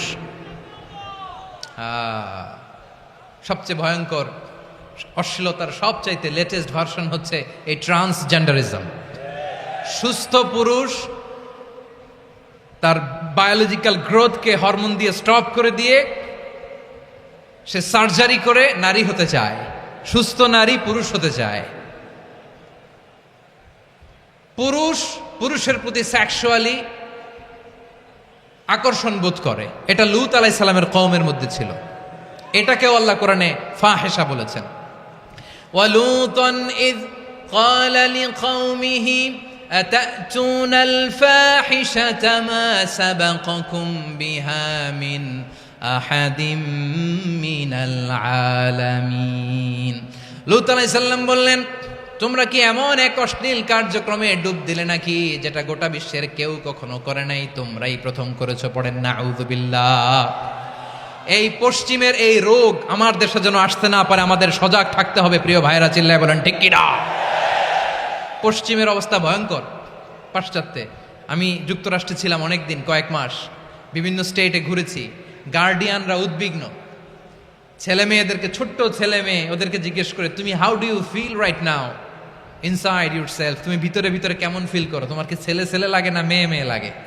আচ্ছা বলেন, এই ছোট্ট বাচ্চাটা ওকে এগুলো জেন্ডার অ্যাসাইনমেন্ট বলতে এগুলো কিছু বুঝে? এইভাবে মিসগাইড করা হচ্ছে। কৌতূহল বশত ছোট্ট ছেলে যদি বলে আমার তো মেয়ে মেয়ে লাগে, তখন বলে যে না তুমি মেয়ে, ছেলে না। মা বাবা বাধা দিলে ওকে আলাদা গভর্নমেন্ট হাউসে নিয়ে যায়। ভয়ঙ্করতম অবস্থা। আমরা একটা সময়ে শুনতাম যে হুজুর আমার ছেলেটা খুব ভালো, হাফেজে কোরআন, আল্লাহওয়ালা। হুজুর আমার ছেলে দাড়ি রাখছে, আল্লাহওয়ালা। হুজুর আমার ছেলে 5 ওয়াক্ত সালাত জামাতের সাথে পড়ে, তার মানে আল্লাহওয়ালা। পশ্চিমে যে আমি কি শুনছি জানেন? ওরা বলে হুজুর আমার ছেলেটা ইউনিভার্সিটির একটা মেয়ের সাথে প্রেম করে, ও খুব আল্লাহওয়ালা, হুজুর দোয়া করবেন। এর কারণ ওদের কাছে আল্লাহওয়ালার ক্রাইটেরিয়া হচ্ছে হুজুর আমার ছেলেটা আরেক ছেলের পছন্দ করে নাই, আমার মেয়েটা আরেক মেয়েকে ভালোবাসে নাই, এজন্য আমার ছেলেটা আল্লাহওয়ালা, হুজুর ওর জন্য একটু দোয়া করে দিয়েন। কি চ্যালেঞ্জ ওরা ফেস করতেছে। ওনার ছেলে যে আরেক ছেলেরে বিয়ে করবে না, এটাতেই উনি খুশি যে আলহামদুলিল্লাহ আমার ছেলেটা একটা মেয়েরে ভালোবাসে, আমার মেয়েটা একটা ছেলেরে ভালোবাসে, মানে এটা খুব আল্লাহওয়ালা। নাউজুবিল্লাহ পড়তে পারলেন না? এজন্য অশ্লীলতার সাথে আমাদের কোনো সম্পর্ক। রব্বুল আলামিন বলেন ওয়ায়ানহা আনিল ফাহশাই ওয়াল মুনকারি ওয়াল বাগি। 3টা জিনিসকে আমি নিষিদ্ধ করলাম। 1 নাম্বার হলো ফাহশা, অশ্লীলতা। 2 নম্বরে হলো মুনকার, সমস্ত মন্দ কাজ। আপনাদের মনোযোগ আছে না? শেষ করে দিব? আর 2-1 মিনিট শুনবেন? আচ্ছা বলি তাহলে, আর 2-1 মিনিট। তাহলে নিষেধাজ্ঞা জারি করেছেন 3টা জিনিসের উপর। 1 নাম্বার কি? ফাহশা, অশ্লীলতা। 2 নাম্বার মুনকার। মুনকার মানে হচ্ছে যত মন্দ কাজ, খারাপ কাজ, বাজে কাজ, এটার বলে মুনকার। এটার কি বলে? আপনারা পড়ছেন না তা'মুরুনা বিল মা'রুফি ওয়া তানহাউনা আনিল মুনকার। ভালো কাজের আদেশ, সৎ কাজের আদেশ, অসৎ কাজের নিষেধ। মুনকার, মুনকার হচ্ছে মানুষের স্বাভাবিক বিবেকবোধ যেটাকে খারাপ বলে, ওইটাই মুনকার। পৃথিবীর সব আসমানি গ্রন্থ যেটাকে খারাপ বলেছে, মানুষের স্বাভাবিক বিবেকবোধ যেটাকে খারাপ বলেছে, এগুলো সব মুনকার। যেমন ইফটিজিং, এটা কি ভালো না খারাপ? মজুদদারি, খাদ্যে ভেজাল দেওয়া, ওজনে কম দেওয়া, মাছে ফরমালিন মিশানো, চাঁদাবাজি, টেন্ডারবাজি, দখলবাজি, এগুলো আমাদের স্বাভাবিক বিবেকেই বলে এগুলো খারাপ, এগুলো হচ্ছে মুনকার। আল্লাহ তাআলা এই মুনকার থেকে আমাদেরকে বেঁচে থাকতে বলেন, আর শয়তান এই মুনকারের প্রতি আমাদেরকে উদ্বুদ্ধ করে। আল্লাহ তাআলা বললেন ইয়া আইয়ুহাল্লাযীনা আমানু লা তাত্তাবিউ খুতুওয়াতিশ শাইতান ومن يتبع خطوات الشيطان فإنه ইয়া'মুরু বিল ফাহশাই ওয়াল মুনকার। আল্লাহ বললেন, ও আমার গোলামেরা শোনো শোনো, ও আমার বিশ্বাসী বান্দারা খবরদার, তোমরা কশিনকালেও শয়তানের পদাঙ্ক অনুসরণ করবে না, কারণ শয়তান তোমাদেরকে অশ্লীলতা এবং মন্দ কাজের দিকে উদ্বুদ্ধ করে। আমাদের কাজ হচ্ছে শয়তান আমাদেরকে যেদিকে নিতে চায় আমরা তার উল্টা দিকে যাব, ঠিক কিনা বলেন? শয়তান এই মন্দ কাজকে আমাদের কাছে বিউটিফাই করে চাকচিক্যময় করে আমাদের সামনে উপস্থাপন করে। এজন্য আল্লাহ বলেন মুনকারকে থামাতে হবে, মুনকার প্রতিরোধ করতে হবে। মুনকার প্রতিরোধের দায়িত্ব শুধু আমাদের নাকি? শুধু আপনার খতিব সাহেবের, ইমাম সাহেবের, নাকি মুসলিম উম্মার সবার? আওয়াজ করে বলুন, মুনকার অসৎ কাজ প্রতিরোধের দায়িত্ব কার? রাব্বুল আলামিন বলেন, কুনতুম খায়রা উম্মাতিন উখরিজাত লিন-নাসি তা'মুরুনা বিল মা'রুফি ওয়া তানহাউনা আনিল মুনকার। তোমাদেরকে শ্রেষ্ঠ জাতি করে জমিনের মধ্যে আবির্ভূত করা হয়েছে, যাতে করে তোমরা জমিনের ভেতরে সৎ কাজের আদেশ করতে পারো আর অসৎ কাজের নিষেধ করতে পারো। উম্মাহ কুনতুম খায়রা, তাহলে গোটা উম্মার দায়িত্ব, এটা বুঝতে পারছেন তো? আচ্ছা, আরো নিচে আসেন। এরপরে আল্লাহ বললেন, শুধু উম্মাহ না, এই জমিনের রাজত্ব আমি যাদের হাতে দেই, এই জমিনের মালিক আমি যাদেরকে বানিয়ে দেই, যাদেরকে আমি সরকারের দায়িত্ব দেই, তাদেরকেও মুনকার প্রতিরোধের দায়িত্ব দিয়েছে কে? আল্লাহ বলেন, যারা ক্ষমতার মসনদে বসেছে তাদেরকে 4 দফা কর্মসূচি আমি আল্লাহ দিলাম। আওয়াজ করে বলেন, কয় দফা? আল্লাহ বলেন, আল্লাযীনা ইম্মাক্কান্নাহুম ফিল আরদি আকামুস সালাতা ওয়া আতাউয যাকাতা ওয়া আমারু বিল মা'রুফি ওয়া নাহাউ আনিল মুনকার ওয়ালিল্লাহি আকিবাতুল উমুর। যারা এই জমিনের উত্তরাধিকার হয়েছে তারা 4 দফা কর্মসূচি নিয়ে সামনে আগাবা। সালাত কায়েম করবা, যাকাত আদায় করবা, সৎ কাজের আদেশ দিবা, অসৎ কাজ থেকে মুনকার প্রতিরোধ করবা। আদেশটা কার? আমার প্রিয় চট্টলার ভাইরা, পুরো উম্মার দায়িত্ব মুনকার প্রতিরোধ করা, সরকার প্রধানের দায়িত্ব মুনকার প্রতিরোধ করা। এরপর আল্লাহ বলেন, প্রতিটা ফ্যামিলির যিনি প্রধান সিইও বাবা, প্রত্যেক বাবারও দায়িত্ব এই মুনকার প্রতিরোধ করা। আওয়াজ করে বলেন ঠিক কিনা? যেমনটি সাইয়েদনা লুকমান আলাইহিস সালাম ওনার কলিজার টুকরা সন্তানকে আদেশ করেছেন, ইয়া বুনাইয়া আকিমিস সালাতা ওয়া'মুর বিল মা'রুফি ওয়ানহা আনিল মুনকার। পড়েন সুবহানাল্লাহ। বাবা ছেলেকে সবক দিচ্ছে। কে সবক দিচ্ছে? কাকে? লুকমান আলাইহিস সালাম ছেলেকে বলতেছে, ওরে আমার কলিজার টুকরা সন্তান, ওরে আমার বাছা, নামাজ কায়েম করবা, সৎ কাজের আদেশ দিবা, আর মুনকার প্রতিরোধ করবা, অসৎ কাজ, সমাজ থেকে খারাপ কাজকে ঝেঁটে বিদায় করে দিবা। তাহলে দেখেন, আমি স্টেপ বাই স্টেপ নামলাম। পুরা উম্মার দায়িত্ব, জমিনের উত্তরাধিকারী আল্লাহ যাদেরকে বানিয়েছেন সরকার, তাদের দায়িত্ব, প্রতিটি ফ্যামিলির প্রধানের দায়িত্ব। এরপরে বিশ্বনবী বলেন, সচেতন প্রতিটি মুসলিমের দায়িত্ব সমাজ থেকে মুনকারকে উৎখাত করা। বিশ্বনবী বলেছেন, মান রাআ মিনকুম মুনকারান ফালিয়ুগাইয়িরহু বিয়াদিহি ফাইন লাম ইয়াস্তাতি ফাবিলিসানিহি ওয়া ইন লাম ইয়াস্তাতি ফাবিকলবিহি ওয়া যালিকা আযআফুল ঈমান। সমাজে যে মুনকার দেখবে, খারাপ কাজ দেখবে, সে যেন হাত দিয়ে সেটাকে থামায়। কি দিয়ে? আপনাদের তো হাত নাই না? হাত আছে, হাত আছে। ওরা যেই হাত দিয়ে অন্যায় করে ওইটা প্রতিরোধের জন্য আমাদেরও হাত আছে না নাই? থামাতে হবে, থামাতে হবে।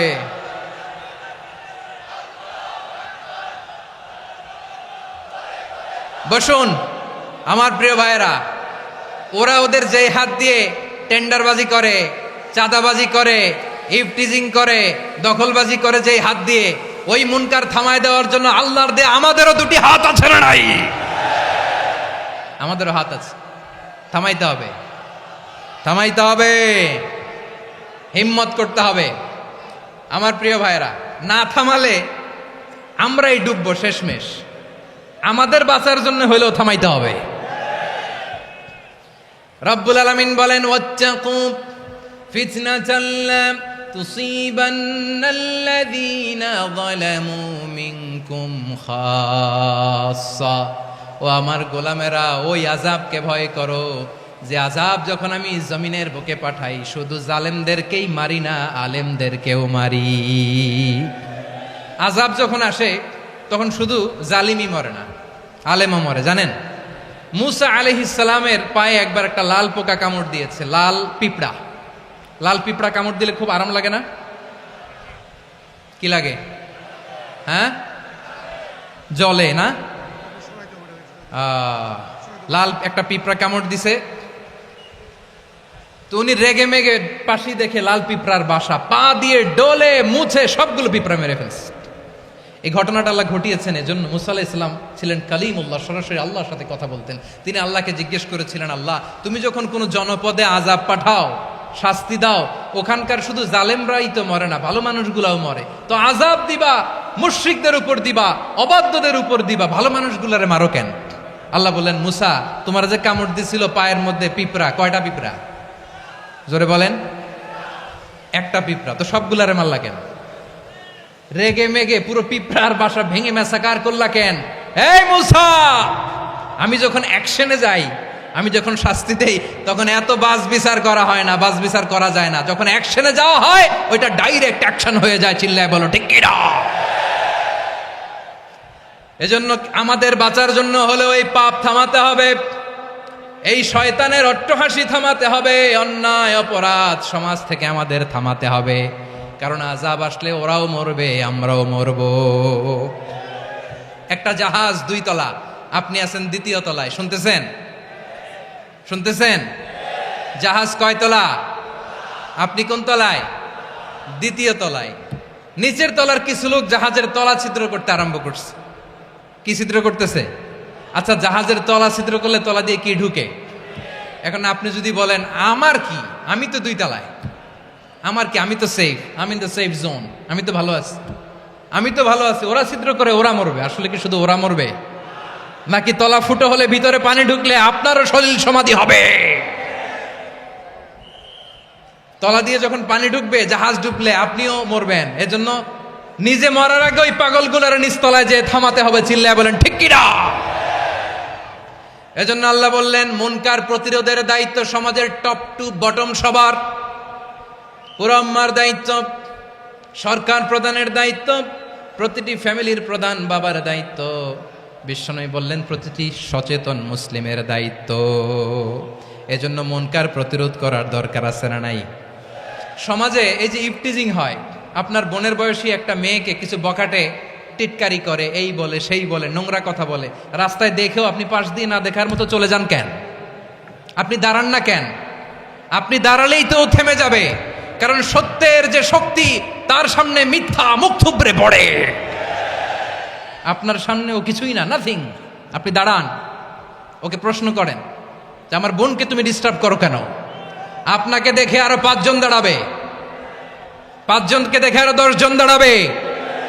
আমাদের নীরবতা আর আমাদের নিশ্চুপ থাকাই জালিমদেরকে আরো শক্তিশালী জালিম বানিয়েছে। এজন্য মুনকার প্রতিরোধের দায়িত্ব আমাদের সবার। টেন্ডারবাজি, চাঁদাবাজি, দুর্নীতি, অপরাধ, দখলদারিত্ব, মজুদদারি, এগুলো সব কিছু একসাথে প্রতিরোধ করতে হবে। ঠিক কিনা বলেন? একটা মানবিক সমাজ যদি চাই, প্রতিরোধ করতে হবে। প্রিয় ভাইয়েরা, আল্লাহর শপথ নিয়ে বলি, এই নাসিহাতগুলো সবার জন্য, সব দলের জন্য, সব মতের মানুষের জন্য। আমরা কোনো দলের প্রতি মানুষকে ডাকি না, আমরা ডাকি ইসলামের দিকে। সব দলের, সব মতের, সব মানুষদেরকে আমরা আহ্বান জানাই, আসুন আমরা একটা সুন্দর সমাজ বিনির্মাণ করি।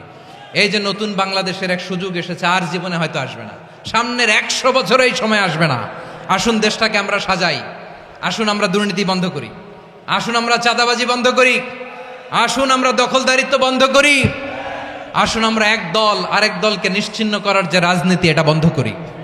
সব দলের প্রতি আমার আহ্বান। আমি কিছুদিন আগে একটা নিউজ দেখলাম, ওই যে লন্ডনে বসে জনাব তারেক রহমান সাহেবকে আমি ধন্যবাদ দিতে চাই।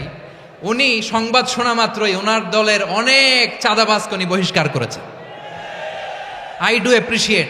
প্রতিটি দলের এরকম ইনিশিয়েটিভ নেওয়ার দরকার আছে না নাই? যে কোনো দলের যে কোনো দলে এই প্র্যাকটিসটা থাকার দরকার আছে না নাই? চাঁদাবাজদের সাথে আপনারা নিজেদেরকে মুক্ত ঘোষণা করবেন যে এরা আমার দলের কর্মী হতে পারে না। আমরা চাঁদাবাজ মুক্ত বাংলাদেশ চাই, জুলুম মুক্ত বাংলাদেশ চাই, ফ্যাসিজম মুক্ত বাংলাদেশ চাই, গুণ খুন খারাপি মুক্ত বাংলাদেশ চাই। আমরা নতুন ভোরের বাংলাদেশ চাই। ওই বাংলাদেশ পাওয়ার জন্য মুনকার প্রতিরোধে, অন্যায় প্রতিরোধে যদি বাঘের বাচ্চার মতো, আবু সাইদের মতো দুই হাত উঁচু করে বুককে টান টান করে প্রসারিত করে দাঁড়াতে হয়, রাজি আছো মুসলমান? কারা কারা রাজি? আল্লাহকে হাত দেখিয়ে প্রতিজ্ঞা করো।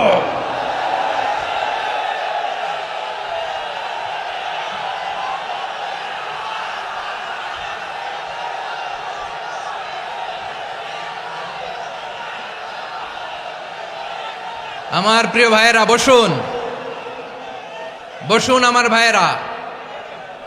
রাব্বুল আলামিন বলেন, ওয়ায়ানহা আনিল ফাহশাই ওয়াল মুনকারি ওয়াল বাগি ইয়াইদুকুম লাআল্লাকুম তাযাক্কারুন। বসুন। আল্লাহ বললেন, আমি অশ্লীলতাকে নিষেধ করি, আমি সব ধরনের মন্দ কাজকে নিষিদ্ধ করি, সব শেষে আমি সীমা লঙ্ঘনকে তোমাদের জন্য নিষিদ্ধ করি। আলোচনা মনে আছে তো, না ভুলে গেছেন? নিষিদ্ধ করেছেন কয়টা জিনিস? 1 নম্বরে অশ্লীলতা, 2 নম্বরে মুনকার তথা সব মন্দ কাজ, 3 নম্বরে আল বাগি, সীমা লঙ্ঘন, ক্রসিং দ্য লিমিট। সীমা লঙ্ঘন করা ভালো না। We all should know all limits. চিল্লায় বলেন ঠিক কিনা? একই আয়াতে আল্লাহ বললেন, কুল ইন্নামা হাররামা রাব্বিয়াল ফাওয়াহিশা মা যাহারা মিনহা ওয়া মা বাতানা ওয়াল ইসমা ওয়াল বাগিয়া বিগাইরিল হক। অন্যায় ভাবে যে অবাধ্য হয়, যে সীমা লঙ্ঘন করে, তাদেরকেও আমি এটা হারাম করে দিলাম। সীমা লঙ্ঘন করা হারাম, সীমা লঙ্ঘন করা হারাম।